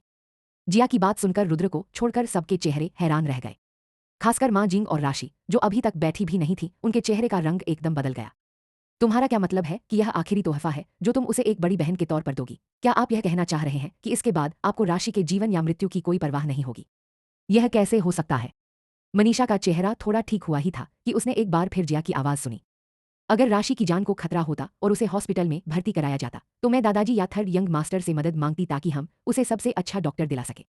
आहे, तुम राशि को कोस रही हो। राशि, जो उसके पास थी, ने एक बार फिर अपना उदास बेचारा चेहरा बना लिया, जैसे वह रोने वाली हो। जिया ने फिर अपने चेहरे पर मासूमियत भरी नजर डाली और विरोध किया, मैं उसे कोस नहीं रही थी। तुमने ही पूछा था कि अगर राशि की जान को खतरा होता तो क्या मैं उसका ख्याल रखूंगी? मुझे पता है कि उसकी हालत इतनी गंभीर नहीं है, लेकिन अगर वह अपना अच्छे से ख्याल नहीं रखती है तो यह अभी भी खतरनाक हो सकती है। क्या मैंने अभी नहीं कहा था कि मैं कपूर परिवार दम? ठीक है, तो मुझ पर गुस्सा मत करो। अगर समय आया तो मैं झान परिवार से मदद नहीं मांगूंगी। जिया, मनीषा के होंठ सफेद हो गए थे और वह और भी गुस्से में आ गई थी। ऐसा इसलिए था क्योंकि उसने अचानक उस इंसान पर कंट्रोल खो दिया था जिसे वह कंट्रोल कर रही थी। उसे लगा जैसे कुछ हाथ से निकल रहा है। वह उसे पकड़ने की कोशिश कर रही थी, लेकिन ऐसा लग रहा था जैसे वह बस मुट्ठी भर रेत पकड़ रही हो। यह पहली बार था जब वह जिया का सामना करते हुए खुद को बेबस महसूस कर रही थी। बड़ी बहन, मुझे पता है कि आपने मुझे और राजीव को माफ नहीं किया है। मुझे अब अपनी गलतियां पता है। आप चाहती हैं कि मैं हमें माफ करने के लिए क्या करूं? राशि का चेहरा नेचुरली उदास लग रहा था और अब वह बहुत ही बेचारा लग रहा था। वह इतनी दुखी थी कि उसके डरावने दिखने वाले चेहरे से आंसू बह रहे थे और रोते हुए उसने अपने हाथ अपनी छाती पर भी रख लिए। सीन बस। जिया, जो एक सीधी सादी औरत थी, उसे भी लगा कि यह देखने में कितना बेचारा सीन था। सफेद कमल वैसे ही दिखने चाहिए। सबसे अच्छा असर पाने के लिए उन्हें पक्का कमजोर और नाजुक दिखना ही था। जिया, मुझे नहीं पता कि तुमने क्या सुना जिसकी वजह से उस रात से मेरे प्रति तुम्हारा रवैया बदल गया और तुमने अगले दिन शिकार के लिए मेरे घर आने का फैसला क्यों किया। मैंने तुम्हें धोखा देने जैसा कुछ नहीं किया है। तुमने राशि के साथ जो देखा उसके लिए कोई बहाना नहीं है, लेकिन तुम्हें मेरा यकीन करना होगा कि हम दोनों के बीच कुछ नहीं हुआ है। बड़ी बहन, यह सच है, मेरे और राजीव के बीच कुछ नहीं हुआ। मैंने ही वह सब कुछ सेट किया था जो तुमने उस सुबह देखा था। मम्मी और पापा ने मुझे इस बारे में पहले ही डांट दिया है। मैं वादा करती हूँ कि अब से मैं राजीव के बारे में नहीं सोचूंगी। प्लीज मुझे माफ कर दो। जिया ने उन दोनों की तरफ देखा जो उससे दिल से गुजारिश कर रहे थे और सिर हिलाया। मैंने पहले ही कहा था कि मैंने तुम दोनों को माफ कर दिया है। राशि, जरा सोचो, जब से हम बच्चे थे, अगर मेरे पास कुछ था और तुम चाहते थे तो क्या कभी ऐसा हुआ है जब मैंने तुम्हें वह नहीं दिया? नहीं। राशि रोती रही और सिर हिलाया। मुझे पता है कि तुम्हारे पास कोई और रास्ता नहीं था बड़ी बहन। मुझे पता है कि मैं कभी कभी जिद्दी हो सकती हूँ और ऐसी चीजें कर सकती हूँ जो मंजूर नहीं है, लेकिन मैं वादा करती हूँ कि मैं बदल जाऊंगी। जिया, तुम्हें मुझ पर भरोसा करना होगा। मैं सिर्फ तुमसे प्यार करती हूँ। मेरे और राशि के बीच कुछ नहीं चल रहा है। राजीव ने एक बार फिर जिया के लिए अपने प्यार और वफादारी का इजहार किया। जिया ने आराम से हंसते हुए कहा, मैंने पहले ही कहा था कि राशि मेरी छोटी बहन है। शादी से पहले मेरे पास जो कुछ भी है वह सब उसका है। जब तक वह चाहती है, जहां तक तुम्हारी बात है, तो हमारा खून का रिश्ता भी नहीं है। मैं तुम पर भरोसा क्यों करूं? सिर्फ इसलिए कि तुम्हारे दांत अच्छे हैं। राजीव को बहुत बुरा लगा। उसे आज ही अपनी कंपनी से खबर मिली थी कि पहले मेल लीड का उसका रोल कैंसिल कर दिया गया है। जिया, तुम्हें मुझ पर यकीन दिलाने के लिए मुझे क्या करना होगा? तो कसम खाओ, भगवान की कसम खाओ कि तुमने और राशि ने कभी किस नहीं किया और कभी एक साथ नहीं सोए। नहीं तो पूरी दुनिया तुमसे नफरत करेगी और तुम जिंदगी भर नाकामयाब रहोगे। तुम्हारा परिवार बर्बाद हो जाएगा और तुम हमेशा गरीबी में रहोगे। कैसा रहेगा? क्या तुम यह कसम खाने की हिम्मत करते हो? राशि का चेहरा काला पड़ गया, जबकि राजीव ने बिना किसी झिझक के 3 उंगलियां उठाकर कसम खाई। बिल्कुल, मैं एक नेक आदमी हूं और मैंने ऐसा कुछ नहीं किया। मुझे ऐसी कसम खाने में डर क्यों लगेगा? भगवान की कसम, मैं राजीव कसम खाता हूं कि मेरे और राशि के बीच कुछ भी नहीं है। अगर ऐसा होता तो लाखों लोग मुझसे नफरत करते, जिंदगी भर नाकाम रहता मेरा